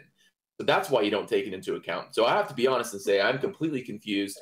I don't know the difference between Coriolis effect, Coriolis force. Like, if the Earth is spinning underneath the plane and you don't account for it, wouldn't you be off course? Exactly. It's very simple. It's very simple. These pilots think because they fly a plane. Sorry, man. One second. It's very simple. If there's something rotating underneath you and you're not attached to it, then you would have to account for it if you're flying over it with an intention to land on it somewhere. You don't never mind what they say about the air moving with the Earth, with a rotating globe Earth. That goes against their flights east to west anyway. It's total and utter nonsense. Just stick to reality. If something is moving underneath you and you're flying over it and you want to land on it, there's no way to not to have to account for that. It's impossible. They're talking. None of them can give a straight answer because none of them have a straight story, because they're all pumping out a different version of bullshit. Well, there's a reason for that. Isn't that what Wolfie is saying he's accounting for? Wolfie doesn't know what he's accounting for. Wolfie's trying to make up stuff. Wolfie is digging a hole deeper. I have more comments from him here. I posted in Master B. He's digging a hole deeper and deeper for himself. He doesn't know what he's talking about. If you asked him to make a physical demonstration of what he's claiming, he won't be able to do it. Not one of them have been able to physically demonstrate their claim. Not one. In all the years I've been listening to it. What you got to ask yourself is, why are they claiming to account for Coriolis when they should be accounting for the rotation of the Earth? Why are you worried about Coriolis? That's an observation from the ground, which makes an object in the air or in the inertial reference frame appear to be curving. But if you're in the inertial reference frame, you shouldn't be worrying about that. What you have to worry about is this ground underneath you rotating, which might be a problem if you're trying to land a plane on it on a runway. It's an okie doke, bro. That's what they do all the time. That's all they got. But the way I take that, we said this last week, didn't we? he's accounting for something that's not actually happening. Whether he's a pilot or not, I don't know. But all pilots are learnt to fly the plane with a flat plane beneath the plane. That's in the books. There's no account, there's no teachings for a moving, rotating globe beneath them when they go through the college and the universities. So if that's not in the books in the universities, why would they then account for it if they've not learnt that? Yeah, how could you decide to just account for that when you're up in an airplane with passengers? Would that be the time to learn to account for that? Or would it be, in flight school? You know what I mean? If they didn't teach it to you in flight school, it's because they don't have to deal with it. Okay, can I just address what Chris is asking? Because I appreciate your confusion, Chris. So, there's two separate things. Brian's done a pretty good job of summarising this already, but I'm going to try and break it down because you asked specifically. So the first is Coriolis effect. They intertwine globe Earth turning underneath an aeroplane with Coriolis effect and with a bastardisation of what they call Coriolis effect, but is actually a non-correct application of conservation of angular momentum, relabelled by Brian as Globiolis effect. That's a lot to take in as an introduction to what I'm about to explain, but that's just the way it is. It's Coriolis. What do you want? Anyway, the first thing to understand is, what is Coriolis effect? I'm going to have to correct some of my own panel because Brian just specifically said there's never a demonstration being offered. Yeah, there is. There's two. Both by Foucault. One is the gyro, the other is the pendulum. So just for the sake of this discussion, I'm going to use the pendulum just to explain how Coriolis effect works, because it is rhetorically their claim. That's what they use. So if you look at the pendulum, what does a pendulum do, first of all? A pendulum swings back and forth. That is all it will do from this point forward without exceptions. So anytime I talk about what the pendulum does, in reality, is it moves straight forward and straight back. It does not curve. So just before we move on, is everybody clear that in this description, we're just going to be using a standard pendulum that moves back and forth? Is everybody clear? Because that's what pendulums do. I'll take that as a yes. No objections. I thought they moved in a figure eight. No, pendulums move back and forth, but I appreciate the humour. Try not to make it distracting, though.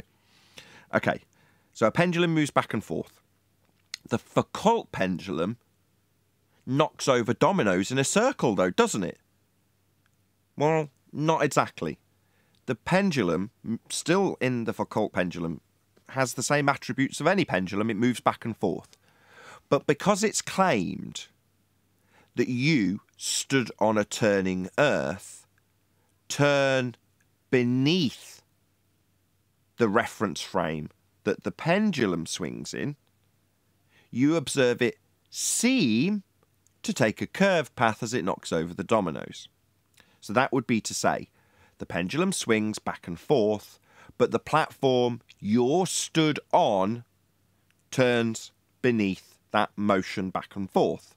Now, from your position on the rotating platform that's being claimed, in this instance, it's claimed the whole Earth itself is turning, your rotating platform gives you the appearance of the pendulum moving in a curved path towards the dominoes, further and further and further round, curving, curving, curving. No, that's claimed to be the non-inertial turning reference frame of an Earth turning beneath it, and merely a pendulum that moves in a straight path looking like it curves. Okay, so that's the globe Earth demonstration out of the way. Much more simple to think of a roundabout with you on it, turning around and round and round, and then somebody not on the roundabout, in the same manner as a pendulum, tossing a ball over the top of you on the roundabout. So like the pendulum, the ball goes straight. They just toss it over the top in a straight fashion. Now, as you look up on the roundabout spinning around, you don't see the ball moving straight. Now, if you're going fast enough, you'll see it corkscrewing through the air. But if you just assume that you're just going to take half or a full rotation, you see the ball as it comes into your view and over the top of the roundabout and to the other side, you see it curve. Now, that curving that you see isn't really happening. It's a not actual drift. So that is Coriolis effect. Now, Globers use this word, Coriolis, to infer all sorts of crap that isn't Coriolis effect.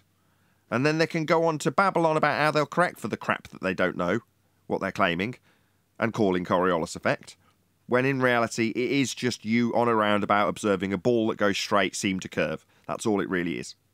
So long as you know what Coriolis is in the first instance, you can pick apart the rest of the bullshit.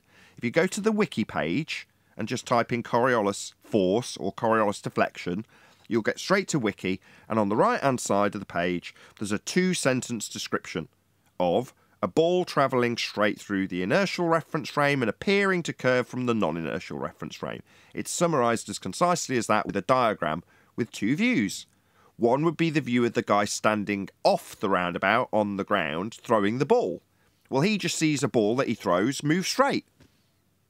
Then you have the view from the roundabout turning and the ball taking a curved path. That's it. That's all Coriolis is. It's fairly simple when you know how. So now you know that it's only observed from a roundabout. You know why Wolfie's being caught with his pants down. Because he's saying he corrects from it. So he's inferring, when he talks about Coriolis effect and the correction he says he makes for the drift, that the ball, which is travelling straight, needs to correct for the drift that's being observed by the guy on the roundabout. Well, the ball isn't drifting, it's travelling straight. It just looked like it because there's a guy on a roundabout beneath it. Make sense? Can I point out? I was talking to Chris. 1 second. Hold on. Go ahead, Yeah, Chris. well, it makes sense. It makes sense, but then that, even when I hear that, it tells me that the pilot would have to correct, because if they didn't, they're going in a straight path while the Earth is underneath them, and therefore they wouldn't land at their intended destination, right? Like, let's say the pilot took off kind with of. blind, Well, with you're no getting ahead of tools yourself. and a That's fine, blindfold on. but you're getting ahead of yourself. So, yes, you're correct. Well, part of the Coriolis effect that I just described was me on a roundabout turning underneath the ball, right? And you're saying if we now change that analogy from the ball to an aeroplane and from a roundabout to a claimed to be turning Earth, then the effect is still the same. So Coriolis is still the effect I observe from a claim to be turning Earth as a plane moves over the top of me, like it would be with a ball moving over the top of the roundabout. The effect is still only observable from the turning Earth if it's claimed that that is turning. It's not, but that's the claim. So you only see Coriolis from the ground as you look up at the plane. Now, once you've understood and packaged that up nicely, let's just put that to one side. We'll refer to it, but we don't need to concern ourselves with Coriolis effect if we're now in the plane, because we're not looking at a plane from a turning roundabout or turning Earth. So there's never going to be any Coriolis effect on the plane, because it's the same as the ball, just travelling in a straight line, minding its own business, not drifting in a straight line. However, you're saying once we've got that established, the ball's travelling straight, and the roundabout or globe Earth is then turning underneath the aeroplane for us to have this effect observed from the ground. Well, wouldn't they have to correct for that? Yeah, you're damn right they would. If Earth is turning underneath aeroplanes, then a flight from Charlotte, North Carolina to Los Angeles would only take an hour and a half because Earth would be turning underneath it. So don't worry about them saying, well, GPS will account for the deflection. That would be Coriolis effect that isn't being needed to correct for because it's only observed from the ground. But they'll tell you, my autopilot will sort out the Coriolis deflection. Oh, the drift you just have to make minor adjustments for. No, you don't. You don't understand Coriolis, Wolfie 6020. Meanwhile, if Coriolis is true on a turning Earth, and if we observe planes seem to drift from the ground, that's Coriolis effect, then Earth's turning underneath aeroplanes. Yeah, we'd notice that because the flight times would be massively reduced when travelling west. And they're not.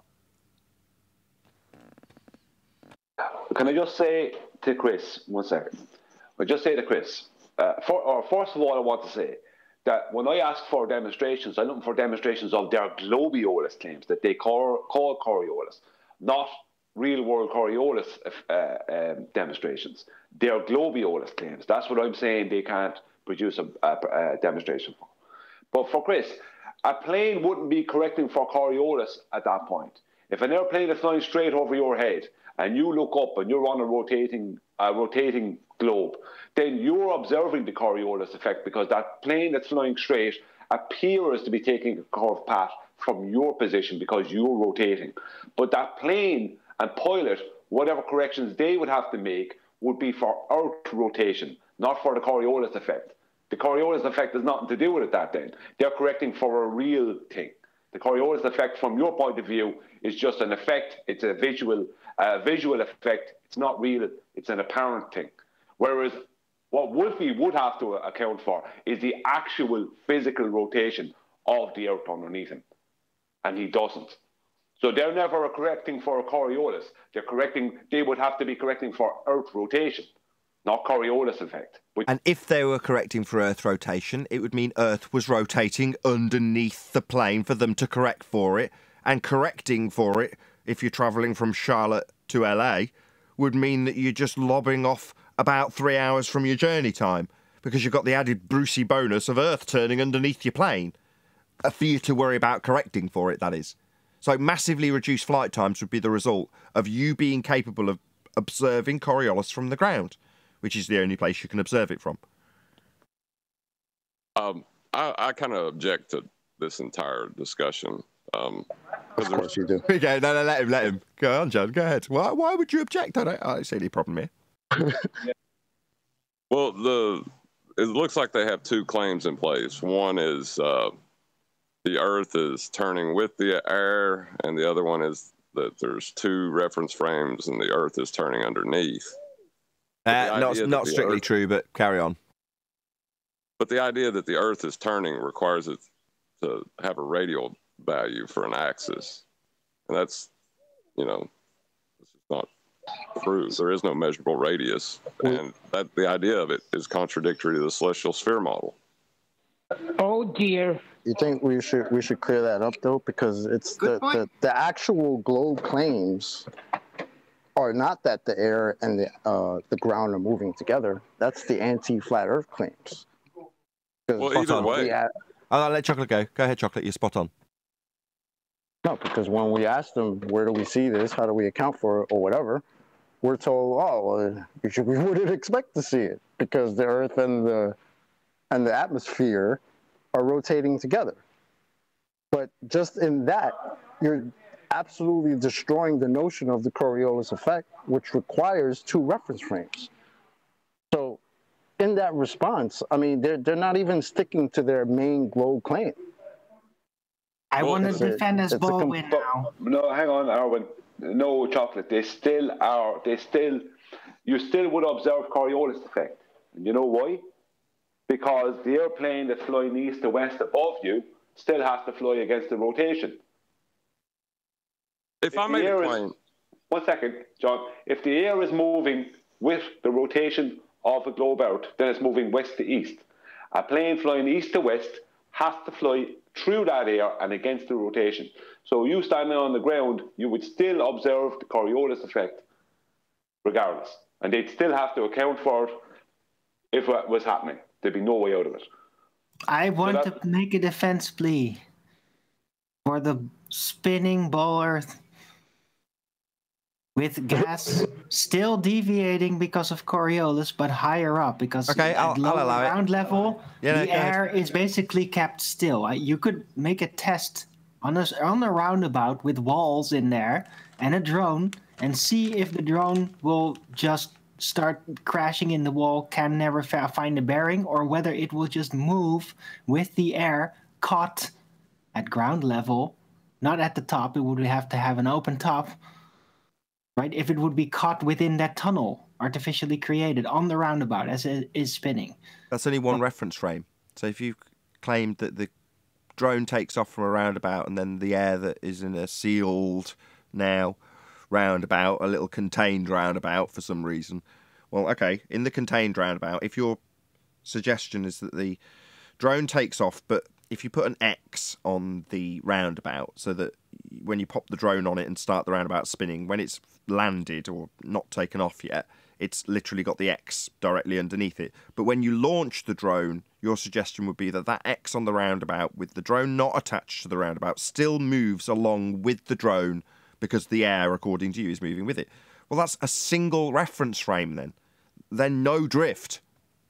Right, at ground level, but it would have to have an open top so that if it goes up, then suddenly Okay, yeah, I heard the claim. Yeah, but no, the globe Earth claims there is drift, Darwin. Well, they're wrong. It's oversimplified. Okay. Yes, well, it's going on, well, that's not a good job. Complications. That's not a good Baldwin job then, is it? Because you asked if you could do this as Baldwin. Well, saying that the globe Earth claim of Coriolis effect is just wrong, yeah, I know that as a flat earther. We don't experience drift. Nothing's drifting. The only things that are claimed to be observable for the general public to drift are things like footballs that generally take a curved path anyway. But somehow Neil deGrasse Tyson can get away with saying that that thing in the air for 3 seconds, that definitely had Earth turning underneath it. Not mentioning the fact that a blimp film in the game would also have Earth turning under it for the entirety of the game, not just the 3 seconds that a generally curving through the air anyway ball is claimed to now be travelling straight but only experiencing curve as you watch it from the stand because you and the Earth and the stand that you're sitting on is turning beneath that ball. Yeah, that doesn't happen. The examples only last a couple of seconds, and in reality it would affect flight times if Earth was turning underneath for us to observe Coriolis effect. We don't.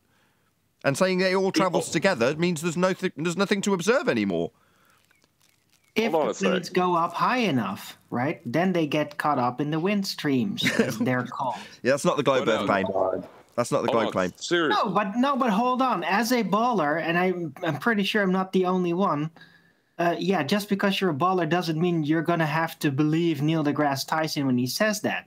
It's oversimplified. It's like he's teaching it to very young children that are just getting a grasp on mechanics, right? No, he says it as a matter of fact, that the ball took a deflection 1/4 inch to the right as a result of the Earth turning beneath it. That's his claim. That's the globe Earth Coriolis effect.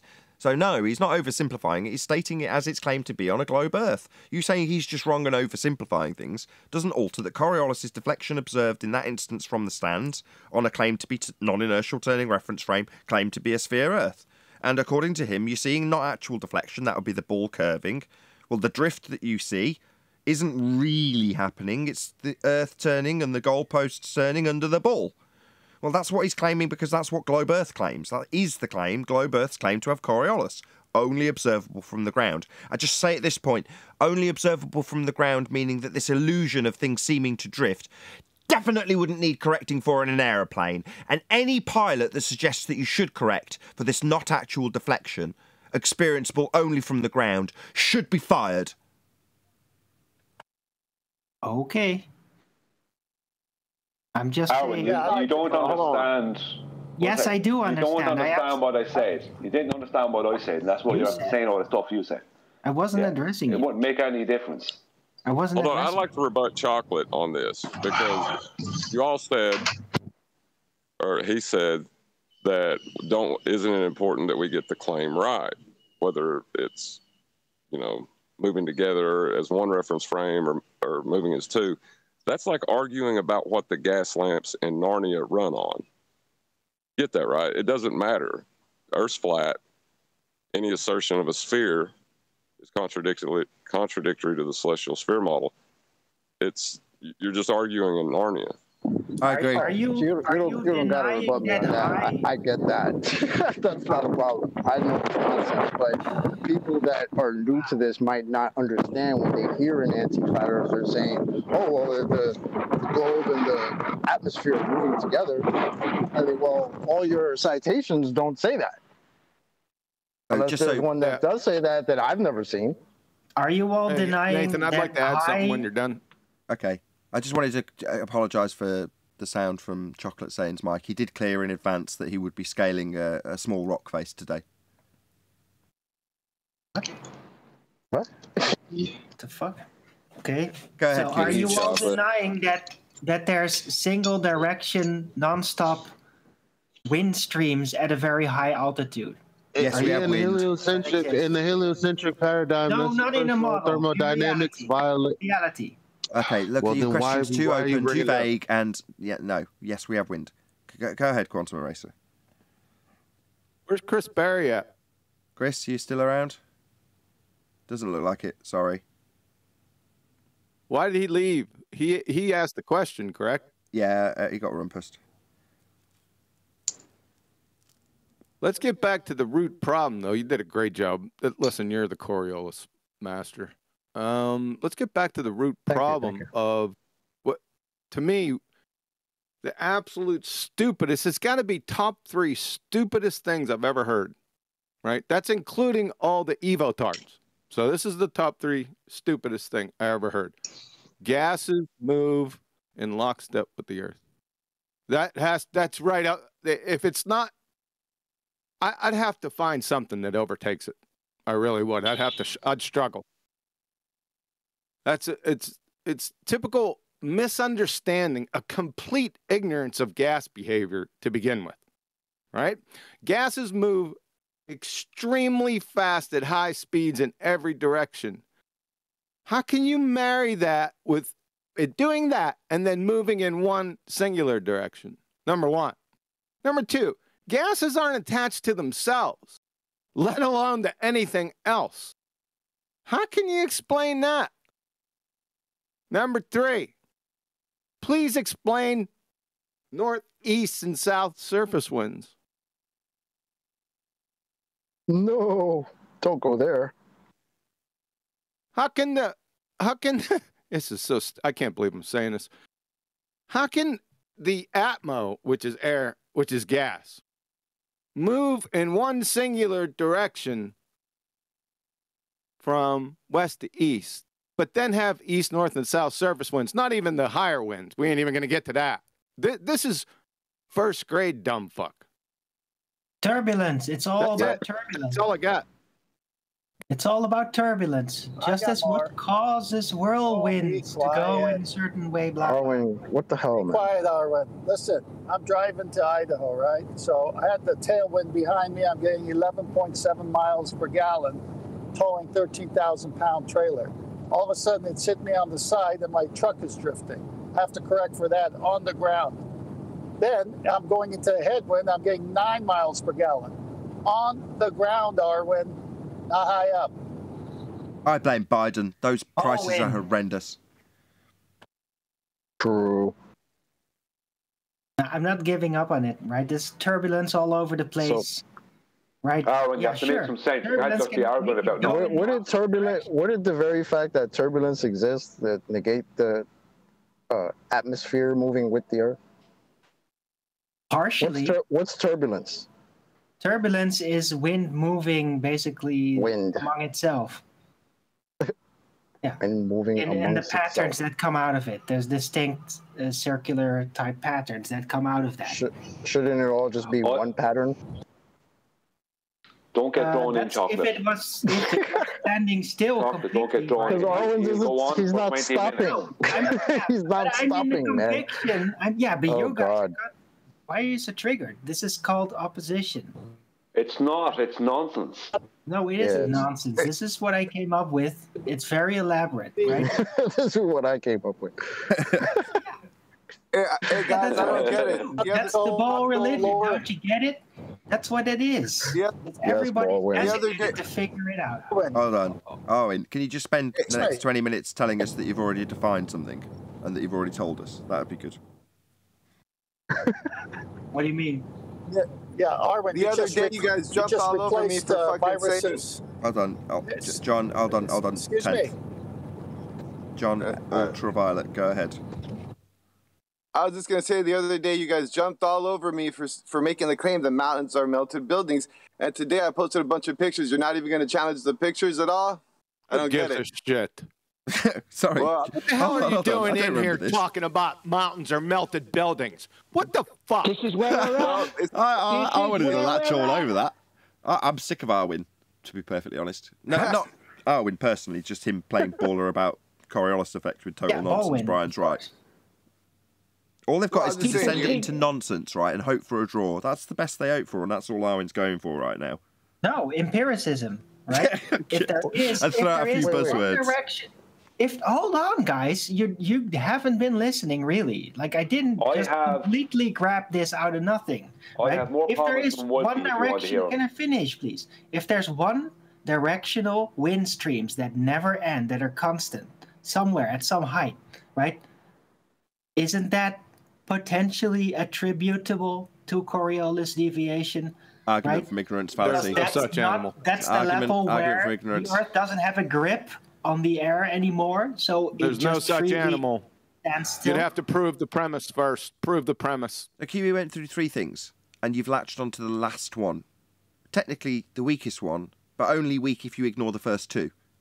So, we're not going to qualify the fact that gases aren't even bonded to themselves, let alone bonded to the ground, to all, both unbonded and in unison, move together with the ground. It's nonsense. It's testable. I've already gave you a setup that would show whether that would happen or not. What, a roundabout, a sealed roundabout with a drone?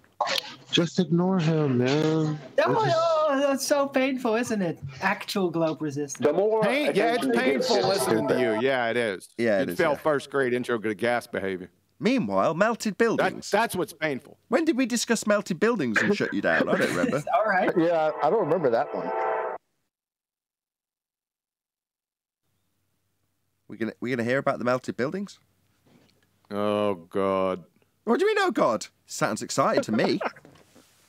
Well, it ties into everything because of the fact that there's 2 words that you got to think about: modern and modified. The root there is mod. The modern world is a modified world, and that's why you guys can't understand that word. Ether is a misnomer. It's really something that's there to cover up what we used to know about as far as energy and subtle energies. What? Yeah. And the only thing is, though, for me to explain it, you guys would get triggered and jump all over it. You would have never let me explain it. But if you could, I could explain to you what this thing this argument you're having about ether. Ether is a bullshit word. Like, don't use that word. You got to understand what they're really talking about. And that's just like a cover-up.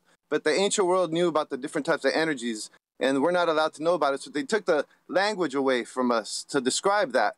So when you're dealing with it with the scientific method. Yeah. All right, let me ask you something. I put you on mute, right? Are you need the central line Adderall? Okay. No. Now, Nathan, please you want don't. him to continue because I'm going to get up and leave. Well, at least let him get to the end of his statement before you tell him he Not a needs to. problem. I could get back to Coriolis for you. Mr. Adderall. Yeah. So the most accurate description of what they're talking about, you're only going to find it if you study the ancient yogic knowledge, because that's the only thing that carried over from the ancient world to this world, and it's very suppressed still, But that's the only as far as ether. What they're talking about when they're talking about ether is what the yogic people were talking about as far as the energies that govern the body and nature. There's different types of energies that govern that, and they have words to describe all that in Sanskrit. But that's the only thing left over from the ancient world that describes accurately what they're talking about. So that ether thing is a modern version of it that doesn't describe what they're really talking about. And that type of energy, so the language has been taken away, so it's very difficult to describe it unless you go to Sanskrit. And that's what I'm trying to let you know, that you're arguing the wrong thing. You're arguing sounds about like ether, you're conflating. It's a misnomer. It sounds like you're conflating. Hello, hold on. Just let Adam and respond chi. to you. Go ahead, Adam.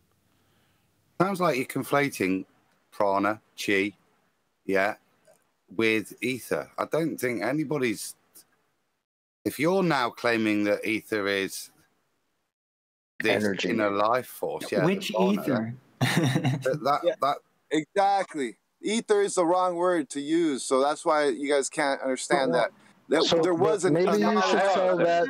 Maybe you should tell that to the people who are claiming ether to us, because we're the ones trying to establish what this thing is in the first place. There's 4 ethers, guys.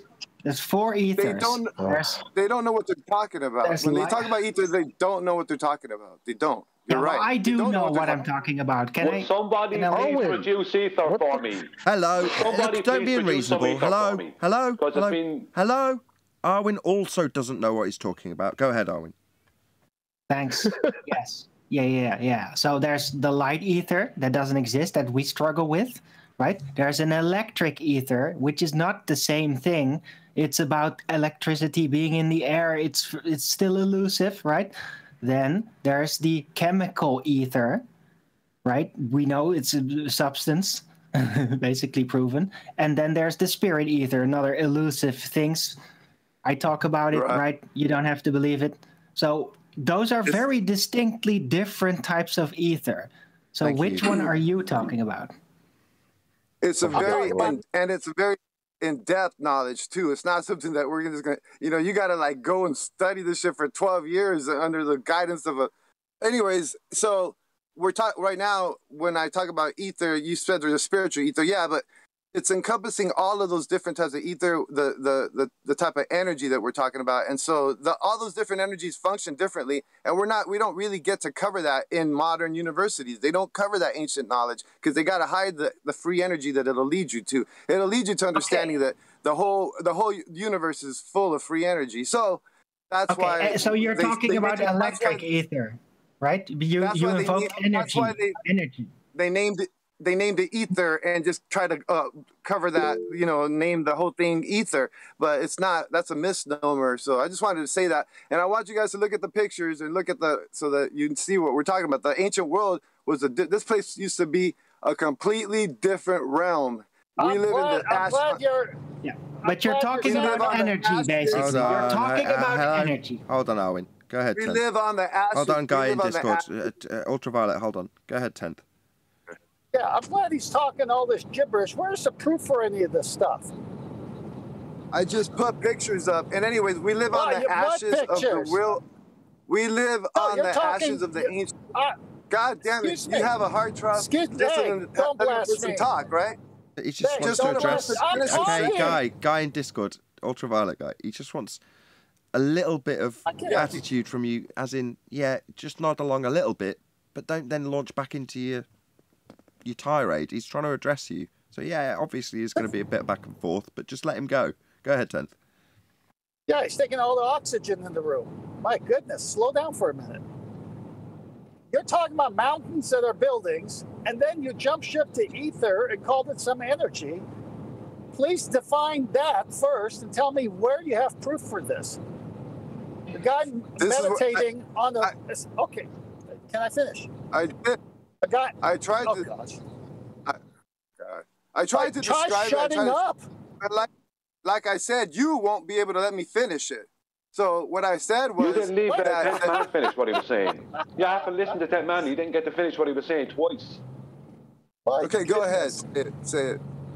Yeah, I'm trying to find out your yogic... how'd you put it? You said it came from the yogics people? I guess that means yoga and yoga practitioners.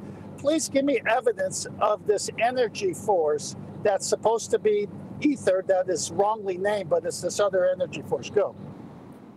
They call it prana, and there's different types of pranas that govern the body, our bodies, and the nature's body. So the different types of pranas has to do with ley lines and energy lines, and this is all very advanced knowledge, So we don't deal with that in regular evidence because it leads to free energy. You notice how I'm in the middle of a sentence, right? It leads to free energy. So they want to. Okay, both of you stop a sec. Both. He's saying, okay, yes, you've said ley lines, and if you just pick one thing, he's just asking you, what evidence have you got for this energy? And if you say ley lines, do you want to tie that together and provide some evidence for it? Is what he's asking. That's the thing. It's very hard to explain it because the language has been removed and it's hard. Okay, I studied it when I went to the yogic school, but the prana, the different types of ley lines that exist, we have them in our bodies too. And we have power points. We have like higher energy locations, like our heart. It's a spiritual. all that type of knowledge has been suppressed, and it's been reduced to something that very small, like it's worthless knowledge. But actually, that knowledge was the most important knowledge in the ancient world. It governs everything, and we're not allowed to know about it. So that's why they call it. That's why they call it ether. I know about ether it. is the wrong word to describe it. Ether is the wrong word. So that's all I wanted to say. Now, if you want to challenge me on the mountains, look at the pictures and tell me what you think about them. I don't want to argue. I'm trying to teach you. You just talked 78 speed vinyl record, and you didn't explain one thing.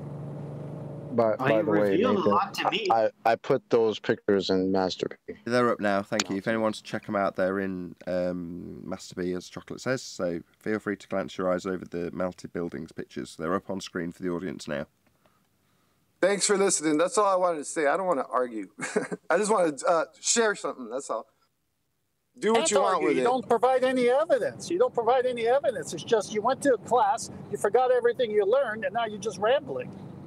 Okay, talk us through these pictures. So I've got one that looks like an internal arch in what may be a church or a temple of some kind, and then above it there's an arch in a rock formation. Okay. And there's thousands of them. I mean, there's an unlimited supply of evidence on this. What's it evidencing? Well, those formations, what they used to be were articulated structures. They weren't, they looked like rocks, and they're the remains of something that was very advanced and beautiful at one point. And the whole plain was covered with buildings like this. Okay. That's what they're hiding. Okay, stop. On its face, though, you appreciate that what you've just done is made a baseless assertion and drawn a correlation with two images. Is there any evidence to suggest that the top image, which is a rock, you said it looks like a rock? No, it is a rock. I posted like 10 images. How many are you looking at? 2? I posted like 10. Okay, my question wasn't in regards to the quantity of images that you sent. I'll try again. You've made a baseless assertion that the rock in one of the images, in an arch shape, above a different picture of what looks like a temple with an arch, man-made, most certainly. That's... that's one picture. Yeah, I haven't finished my statement. I haven't finished. Now, is this going to be a response about how many pictures you've sent? I haven't finished. You didn't answer me. You told me about how many pictures you'd sent, so you didn't listen. Now you're interrupting me. Thank you. Oh, my God. So, it's relevant to what you're saying. What I'm saying is that you have I don't care what you're saying. Shut up. You're being asked by 10th for what evidence you have for your now baseless assertion that this rock, not looks like a rock, is a rock with an arch in it, was a building previously. Right. Now, what evidence do you have beyond... Shut up. What evidence do you have beyond your baseless assertion that this rock was a building? Go. Are you finished? Okay, great. That's one example. So the accumulation of evidence is what I didn't ask you about the accumulation of evidence or other images. I asked you about this image and how you prove this rock was a building. I'm trying to answer you. No, you're telling me about the accumulation of other images. Well, I want to make sure that... I don't care what you want to make sure. Give me the evidence that this rock was a building. That's what you said. You would only look... That was what you claimed. It was a baseless assertion. Now I'm asking you to back your baseless assertion, not babble on about other crap. Don't yell at me, first. I'll yell at you, you dumb fuck. When you come here and embarrass the rest of us by telling us that a fucking rock used to be a building, I will demand that you fucking prove it, you stupid retard. So tell me this fucking rock is a building and tell me that I'm not going to shout at you, you stupid shit. It's not a fucking building, shithead. Do you hear me? I'm trying to ask you. Do you fucking hear me, you stupid fucktard? It is not a fucking melted building. It's a rock. I heard you. Yeah, so why are you telling me it's a fucking melted building then? It's a baseless assertion. We have thousands of them. Back to the, we've got more evidence. I'm not going to prove how this fucking rock's a building. You're a stupid idiot. You're talking stupid shit. If you could only hear yourself, you're telling me a rock is a building. You sound demented! Yeah, when you start... No, you sound demented. No, I do not. I am getting frustrated with an abject clown who is telling my audience that this rock used to be a building and that ancient technology's been hidden from us, and if we only had the language which has also been hidden, you could, what, describe how this fucking rock's a building? If you see enough pictures of them... If I see more rocks that look like arches, I'll know that they were buildings, will I? No, I will not, you fucking retard! Is this the only way you know? Yeah, it is. It's the only way to communicate with spastics when they tell me, as a baseless assertion fallacy, that a fucking rock used to be a building. And when I say, give me some evidence that this fucking obvious rock with an arch in it used to be a man-made fucking arch, and you tell me there's many other pictures like it, like I give a shit! You're an idiot and you need yelling at. Address the other ones then. Address them? What do you mean address them? They don't prove anything. What's to address besides your baseless assertion that this bloody rock used to be a building? There's nothing to address. But what about the rest of them? What about the rest of the rocks that look like buildings? Obviously that proves this rock used to be a building. No, what I'm saying... No, it doesn't, does it, fucktard? So what, you think that I shouldn't be yelling at you when you back my point? No, it doesn't prove the rock used to be a building. You yelling doesn't prove anything You require either, evidence for architecture if you want to make such a claim, right? It's a fucking demented idiot's claim that has nothing to back it in the form of evidence. Now, the reason I'm losing my shit with you is because it's tiresome. I am sick of being represented in this community by fucking retards like you. And I will yell at you, you stupid fucktard. This rock is not a building, you stupid idiot. Are you only looking at one picture, or are you looking at... Yeah, I'm looking at one picture you said represented how this used to be a building.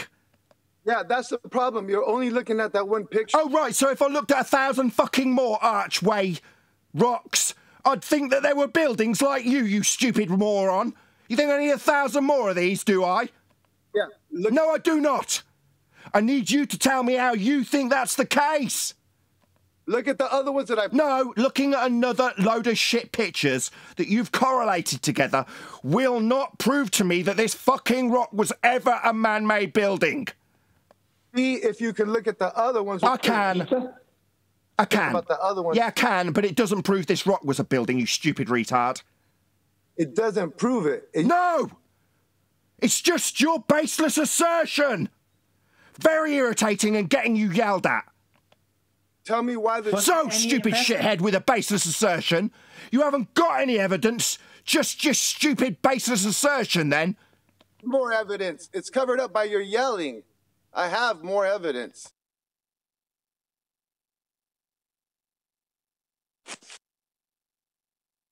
Hello? Yeah, you said you've got more evidence and blamed the lack of it on me yelling at you, you stupid fucktard. So everyone shut up and you've gone silent! I couldn't hear nothing. I was saying hello. Yeah, that's because you said you got more evidence and then there was a long fucking protracted silence and now I'm pointing that silence out. Obviously the interruptions will start. Give us it then, like you stupid retard. What evidence is there that this fucking stupid archway in a rock used to be a technologically advanced building made by man? Well, that's it. You stuttering spastic! Don't call yourself a flat earther. You're an embarrassment to me, you stuttering twat. Hey, you're afraid. You're afraid. You're a stuttering moron. You don't have any evidence. That's why you're getting yelled at. You won't let me talk because you're afraid. I won't let him talk. He's just literally in the last 2 minutes asked me why there's a long protracted silence after stating he's got evidence, but yet I won't let you talk. Well, I thought it was a communication breakdown because you were yelling so much. Yeah, there's a communication breakdown. I ask you for evidence. You say you've got it. Then there's a long silence. I thought I had lost the line because it was... Oh, you thought we should discuss whether there's a communications problem now?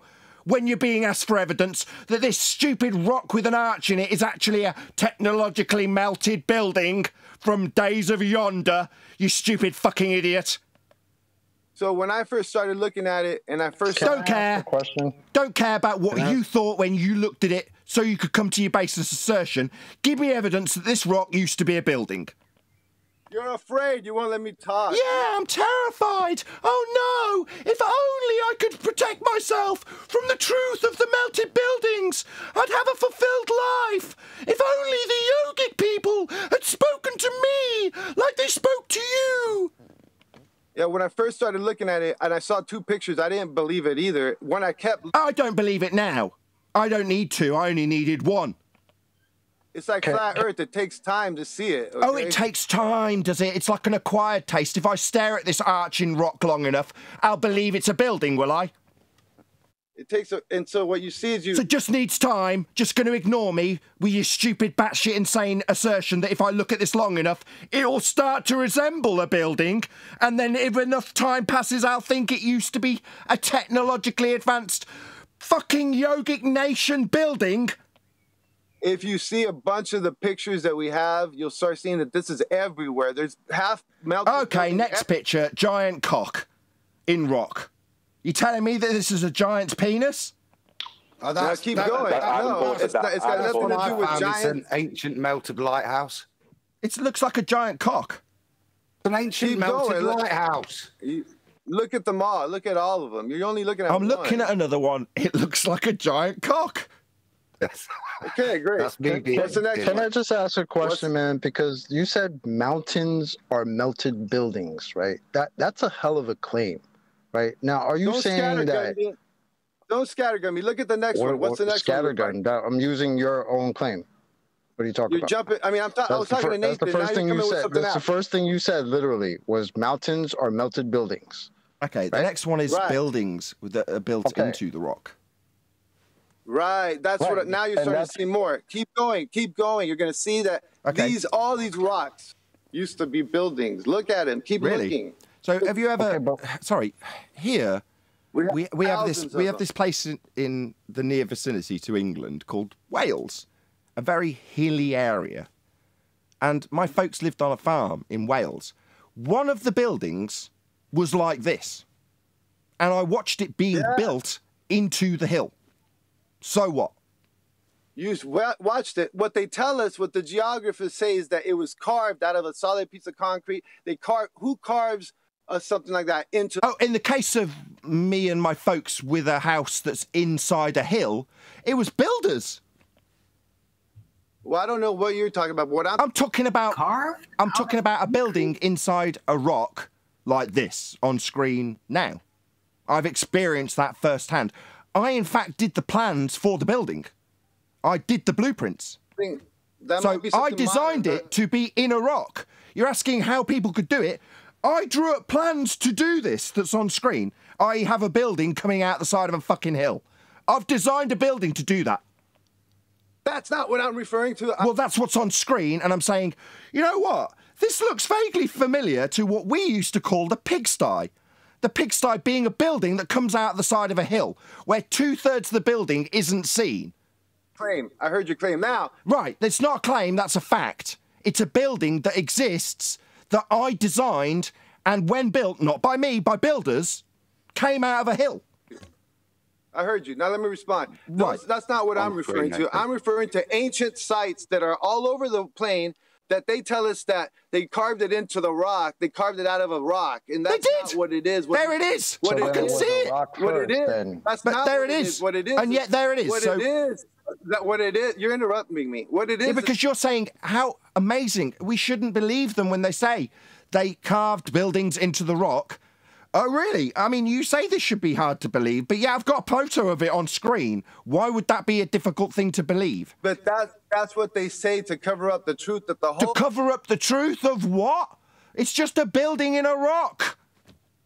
Why would you carve a building into a rock? Maybe it's nice and warm in a rock. That's why we did it. I mean, that's why I did it. Are you asking me why I specifically did what I can see represented on screen? We're not talking about what you're doing. I want to... Oh, right, we're talking about the ancient hidden societies that we can't be alluding to because they couldn't be able to do this. the rock will slowly turn into are you trying to say that the building that the rock turns into the building? The rock actually keeps going and it turns into the building. So I see. So the rock became the building.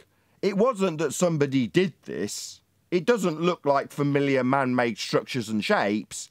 It's actually that the building was made and then it became a mountain or rock side. Right. Okay. It was through heat.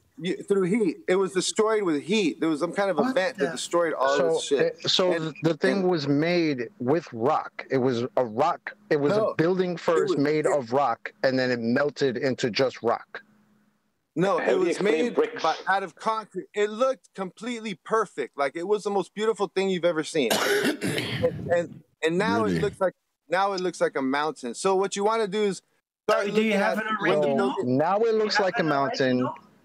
But it was before it was the mountain. It looks like now it was a building that had melted into this mountain. What was it before it was the building? I got a star I could tell you. Where was the mountain? If you take the mountain, there was no. Can you guys let him answer? Can you guys let him answer? What was it before it was the building? Let me fucking talk, man. Jesus, you guys sound crazy. There was fucking no mountains before it. They were all buildings. When you take heat and put it on concrete, the concrete turns into like the concrete liquefies. The concrete liquefies, and then when you take the heat off the concrete, did you say there was no mountain before? Did you say that? And then when you take the heat off, it hardens. Did you say there was no mountains before? Hardens back up, and it looks like a rock after you destroy it. Okay, that's what happens. So it was a temple.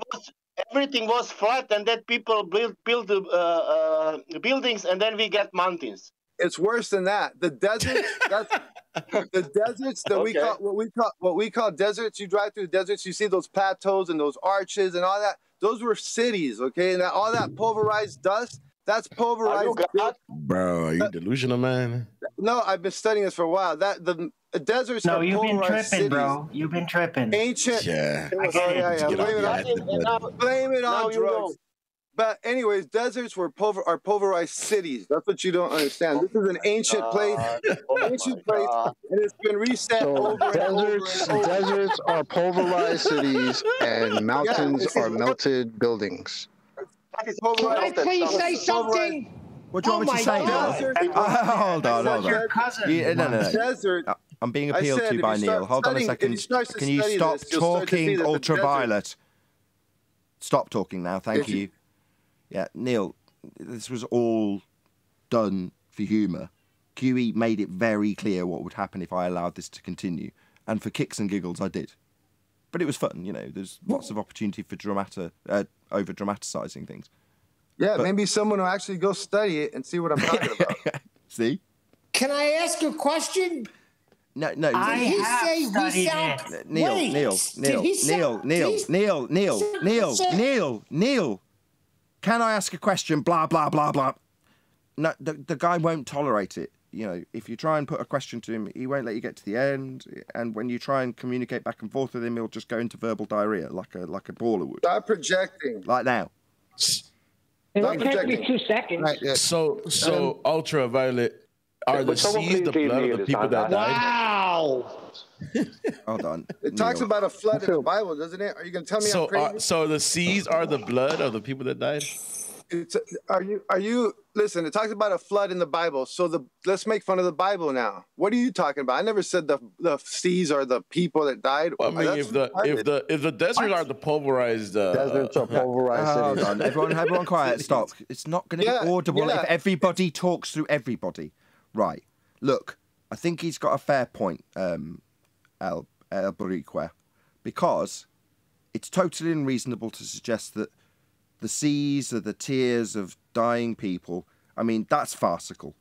Look, just let him get on with explaining how buildings turned into rocks. Don't be unreasonable with this nonsense. It takes a long time to study it and to start to see it, but then you realize that it's worse than Tartaria. Tartaria is just like basically a straw man because they don't want you to get to this point. But yeah, if you look at what I don't know how it happened. I've just told the guys in G+ or Discord, don't talk straight through the middle of people. It's inaudible. Yeah, it's like, gee, it's rude too. I don't know how it happened. We don't claim to know. All I can tell you is I've seen enough of it to know that if when you see a structure that was it looks like it used to be a temple, then it turns into a mountain, then it turns into a bunch of soft like dirt or sand. You see that sand came from that structure, and that structure used to be something else. And so you start to see that, yeah, over time it's turned into sand, it's turned into dirt, pulverized. It's all dried up now. But at one time it was something else. Now stop. You got into this rhythm of just constantly going. Okay, we heard the bit about you talking about mountains turning into buildings and then disintegrating. Okay, we heard it all. But, now let somebody respond to that. Thank you. So let me ask you the difference, because what's the difference between the city turning into dust or a mountain? I mean, why some turn into mountains, some turn into dust? Well, the dust comes from the mountain. There's no difference. It's just over time, it starts to look more and more just like nothing. It looks like dirt and a pile of dirt after over thousands of years, But this happened a long time ago. So we don't know how there was a flood. We don't know why there's temples under the oceans. We don't know, but they're half destroyed, half melted. They're not telling us in the universities, okay? But we have a lot of proof. Yes, Arwin, calm down. Evidence, Calm down, Ultraviolet. Thank you. Go ahead, Arwin. We're getting some control. So I've been trying to get through a point. I've studied this a lot, right? It has a great interest in my mind. So I come to very different conclusions, right? Because do you realize that mountains are not all the same type of rock? To be more precise, there are incredible amounts of different types of rock, right? It's so much. Like crystals, it's a giant list. Yeah, so hold on. Yeah, so when we build buildings, right, there's different materials, and we're going to order it when we design things in a particular fashion, right? So the patterns of what is present in mountains and such, right, including like gold, ore, and whatever could be in there, is not logically like an original architecture that would have been melted. It's like it doesn't have the signs of having been melted. That's the point. There's types of rock that has polonium in it. They couldn't have been melted. It's not possible. Well, let me address that, because it's very interesting. We find all sorts of different types of swirly, like different types of materials within the melts. So you do find different types of materials, and it gets like liquefied. You'll find gold, you'll find different stuff, and you'll find crystals. The stalactites and stalagmites inside the caves that are like hanging down, they tell us it's something else. But when you know about the meltology, we call it meltology. This is what I'm talking about. Geology. All right, stop. Don't mock him. Yeah, it's an actual. There's a YouTube channel called Meltology 2. Check that one out. But when you start to learn about, understand it was all melted, then it makes perfect sense what stalagmites are when they're hanging and from the inside of caves. Why there's articulated structures within caves that look like it was part of some kind of an advanced built, like a built building, but it's inside of a cave. We don't know why it's in the cave. I know why, because the whole damn mountain was a gigantic building, and they had very high doorways. So we know that whoever built them, they were very tall. The people were very tall back then. So are you aware? So just 1 second, guys. Adam, are you still there? Is Adam still there? Yeah. First of all, hold on, just before you go, Adam, can you see what's on screen now? Oh, the Jeff Bezos. I think that is what this is. That was an ancient one. That's why I posted it. Ancient lighthouse. Look, is it Violet? Yeah. Look, I think you're referring to a lot of the work of John Levy. Wise Up does a lot of the stuff that you're talking about. He doesn't I get am it yet. aware of it. Yeah, autodidactic. Martin Leaker would be another one that would maybe not have so much the melted buildings, but lean towards that. It's all postulation as to cause, and I think, as far as I'm aware, the main cause seems to be some ancient technology that went ahead in a cataclysmic destruction. I am aware of it. It's just the evidence for all of the narrative that comes with it is very weak. We might find bricks in stuff. We might find bits and bobs. We might see buildings like you've done. We might see arches. Put it all into what is fairly coherent narrative out there. Yeah, I think is a stretch too far. What we can see is that there's history that's hidden. Can I say something? He's nearly done. He's just going to give his John conclusion. Levy. He's nearly done. He's nearly done. Okay, go ahead. Like I say, all we can see is there's history that is hidden, that isn't commensurate with what we're given. That's not to necessarily validate, I'd say, some of the full theories that are out there, and people that are well dedicated to this. You seem well versed in it. I would consider myself. I just wouldn't necessarily ascribe to it. Can I Ultra, let me reference get on some your side for a ancient minute. Indian Let me get on your side for a minute, Ultra. The only validation I see, Nathan, is the old Sodom and Gomorrah story, and some paper that I see on some college paper that says this might be the city of Sodom and Gomorrah that looks like our mountains, and that supposedly got pulverized. Okay. Well, let me know when I can add some logic. Okay, well, Arwen's in the queue as well, Brian. But I mean, have you Can seen I the just say arch? something real? No. I posted the link on main chat if you want to click on that, and if anybody could give it to Nathan. Okay. Can I just say one thing real fast, and I'll be done. I'll be done after I say this. John Levy and those people like Rise Up. I went through all that. I've been through all that already. Tartaria, all the Tartaria stuff. I've already studied all of it. So this is beyond. They're barely starting to understand this, and I think they're afraid of it in some cases. They're not seeing it, or they're starting to see it barely. I've seen Tartaria. That's not true. Yeah, just so you know. I've seen Or they are Tartaria. not claiming anything like you. It's when the buildings cried. That guy, he's a real. No, you're wrong. Or John Levy maybe not claiming like you, nothing. Right, he hasn't got there yet. But what I'm talking about is on when John Levy doesn't claiming nothing. Right, because exactly. Right. He's not. Now, he's not exactly. talking Let's speak about gravity now. Let's speak about gravity now. Oh, hold on, Sasha. I will claim gravity Can we now. just there's Brian and Alwyn waiting in the queue, and also, Tartaria is real. It's right next to the cake area. So when the buildings cried is where to start. And meltology, look at those words, keywords, and that's where you get to it. It's not, you're not going to find it if you go to them, because they'll get their pages censored if they start talking about this. This guy, when the buildings cried, he's already had 4 YouTube channels get taken down. Okay. No, meltology is real. It's part of the fondant division. I have a question. Chocolate, that's your cue.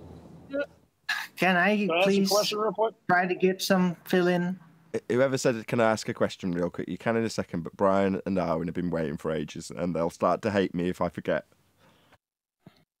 Thank you. Okay, so I've looked into this, right, as well, the whole melted building thing. It's very interesting, right? I have an alternative explanation to, it all used to be a giant building somehow and then melted, because, the polonium issue was not addressed, and it is found in mountains, right, in solid rock. So there you go. It's not melted, but there have been references in ancient Indian texts of highly powered weapons, right? It's kind of elusive. It's described very loosely, but zapping giant laser weapons or whatever. Yeah, so melted buildings, I'm not surprised. It would have happened somewhere. If there's still remnants of it, that's quite spectacular. I think that may have happened in some of these buildings in Turkey, right? Which is what you're probably referencing with your pictures, because there's these sites there. It's very fascinating. But just because there are melted buildings somewhere halfway in a mountain doesn't mean it was all a building, because it's a style of architecture to build inside a mountain, right? That's what I used to think, yeah. So that's normal. No, but that's still being done. That's what humans do, right? Indeed. It wasn't all a giant building. Right, indeed. I can testify to that, having done it. Anyway, Brian, go ahead. Just 1 second, Ultraviolet. I know you've got a lot to say. Go ahead, Brian. Yeah, I just two things I want to say. Well, 3 things. Number 1, I have way more evidence for speculations that I have. That way more, that trump this 1,000 times. Yet I don't have enough evidence to really come forward with what I'm speculating about. So I'll tell you how little evidence you have for what your ultraviolet you have for what you're postulating. Exactly. Brian's got way more evidence of the shite he speaks than you have. Get that clear. Secondly, why do they build structures inside hills and mountains? To hide the structures, to hide that there's people in there. Because there was no binoculars back then, right? So from a distance, it might look like just a group of hills or a mountain or two, when what it was actually, there was actually people living in there. Number three, why do they have big archways? Why? So they can bring animals and carts inside, out of the weather, and hide them if they need to. So you have to take those kind of things into account before you start making wild claims about things. Well, take this into account. We cannot fathom this civilization that used to be here. You can't even begin to fathom. You can't even begin to fathom how. You're absolutely right. I agree. But mountains are not all Hold on. Just let him get his response. When you wake up to it, you're gonna realize that we can't even begin to fathom what used to be here. Okay, we heard That's that why bit. we're so fucked. Was there any more? That's why we're so fucked, because we live on the ashes of the real world. But this is not the real world. It is. I just have a really quick question. Strat, go ahead. My question is, did you forget to take your medications today? Yeah, that was QE sentiment. Thank you. Anybody else? Arwin, if not. I've got one more. I got it's not. 10th, then not Adam. necessarily. Hold on, the Adam. mountains Just we're one sec, building. Adam. 10th, then Adam. Go ahead. Yeah, I'm going to hand it to Adam because, Adam, you are a resident expert on Polonian people, so please bring some context to this. Oh, dear God. I bit my tongue on the polonium stuff. I did too. Let's not do it if that's what you're about to do, Adam. What were you going to say before? No, I was just going to point out that not all mountains are old buildings. Some of them are the fossilized bodies of dead giants. Oh, God. Oh, God. Wow. That's a much more fascinating conception. Yeah. Don't forget the trees. Do you know how long, Arwin, do you remember when we discussed this? You and I, on your channel when it was new. Do you know how many years ago that was? 4 years or something? 7 years. Oh, shit. No, but I didn't have trees are bullshit. That's when you and I were discussing this. I'm not being... Where are the rest of the trees? Where's the rest of the trees? Where are the rest of the Titan? You know, where are they? It's not a tree. It's not a tree stuff. 2017. Okay, can I say something real quick? I just want to brag about how long ago this is covered by us before you do chocolate. So, I mean, just out of interest, Ultraviolet, how long have you been looking at this subject?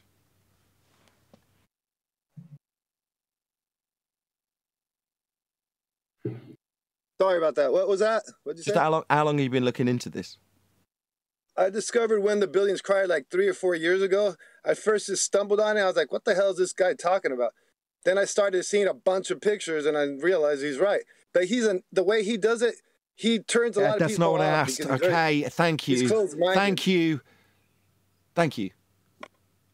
Yeah, so about 2 or 3 years ago, you came across a couple of books. Thank you so much. Okay. But I knew about the tree stumps way thank you. For the love of Jesus. Do I need to say it again? I'm sure he'll interrupt again. The second I start getting into saying anything substantive. Okay, so yeah, about 7 years ago, off the back of a friendship with Martin Leaker, a mate of mine, yeah, Arwin and I got to discussing this subject and looking at it in the first instances. And then David Weiss held a round table before anybody really knew who Dave Weiss was, before we called him the boss, you know, all that sort of stuff. He held a round table with all some of the key players discussing this very aspect of it under a video called Is There No Forest on a Flat Earth? Which came out about 5.5 years ago. Yeah? When this was a very new subject. So, I mean, again, this isn't an unfamiliar subject to us, and it is an interesting speculation, but Adam summarised it beautifully earlier. It's still just a bit of a stretch. Now, when you got me yelling at you in an overdramatic fashion, as amusing as it might have been for my audience, there was some sincerity to what I was saying, which is to say, what you do genuinely just have is a lot of baseless assertions, because there's nothing to really back it evidentially. I understand there's why you're proof doing that. against it. There's proof against it. Polonium people or polonium rings. Sorry. Yeah, okay, Alwyn. You are right, and I'm not decrying what you say either about polonium in that regard. You are correct. I just don't want it to span into polonium people. I don't want that to happen again now. Well, I just wanted to add into somebody who doesn't, as somebody who's kind of on the outside, I don't really get into this Tartaria or this type of thing, right? So when I'm listening to you, and when you say mountains are melted buildings, to me, as somebody, let's just say I'm out the outside, what I hear is every mountain is a melted building, right? Now, we know people... Say that again? It blows you away when you first realize it because you realize you're surrounded by it. Yeah.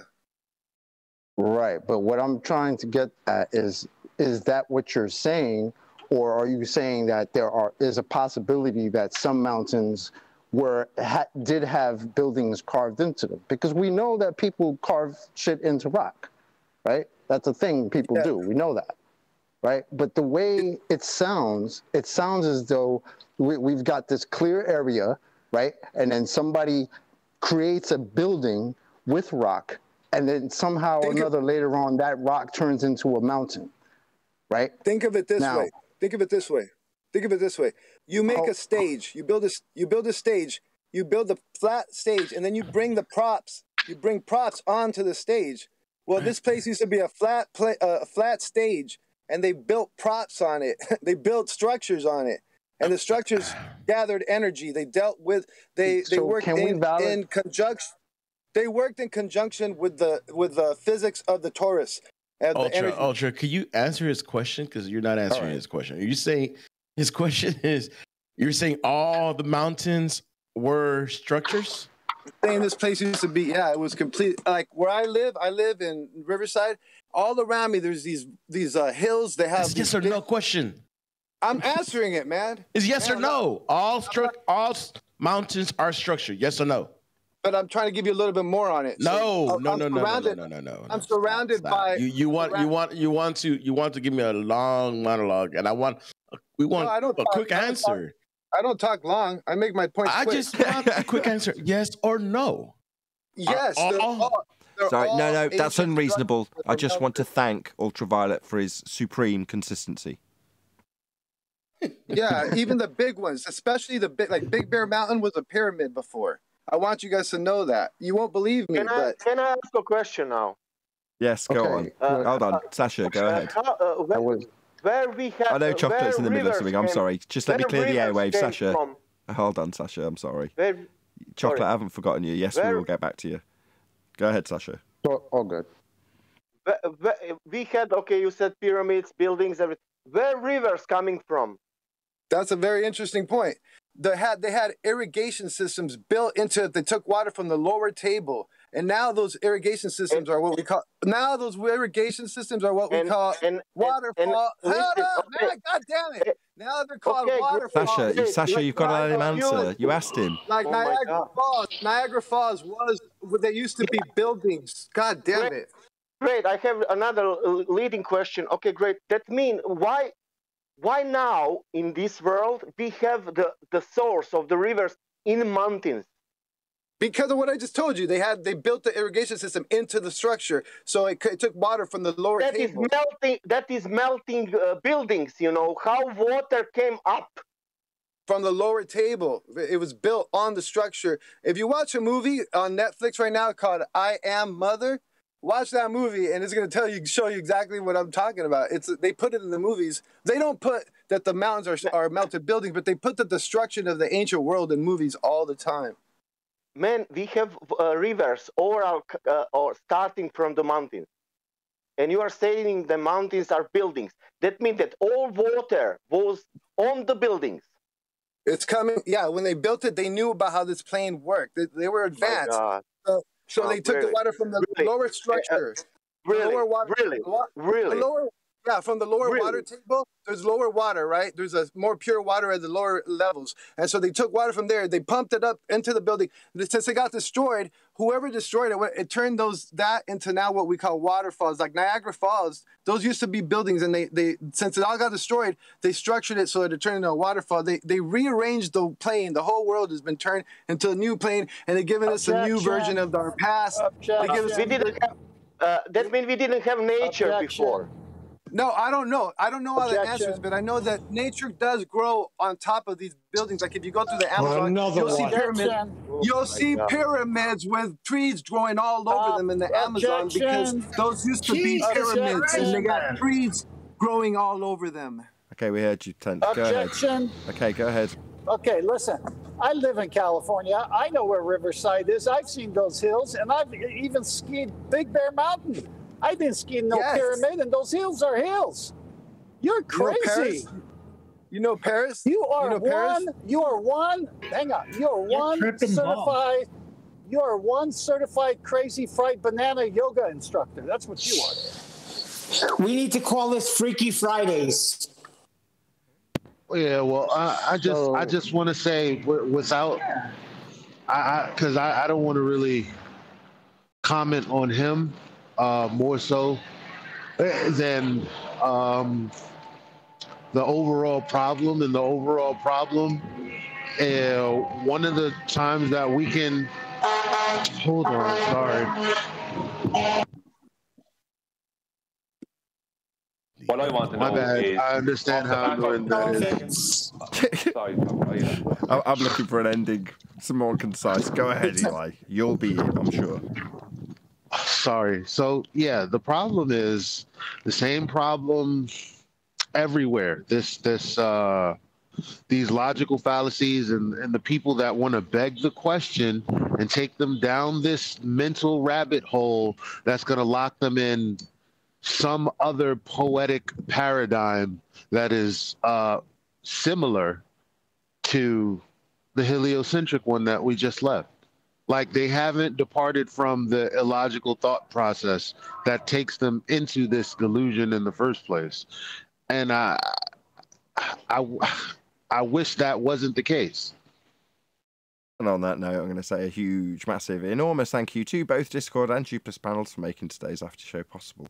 And of course, a massive thank you to all of you in either Nathan Oakley 1980 or Nathan Oakley premiering streams, hopefully smashing the super chat, liking, commenting, sharing, subscribing, joining as a Nathan Oakley 1980 channel member, smashing the PayPal link and all that good stuff. I've been Nathan Oakley and I will see you all in the next video.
What a lovely day!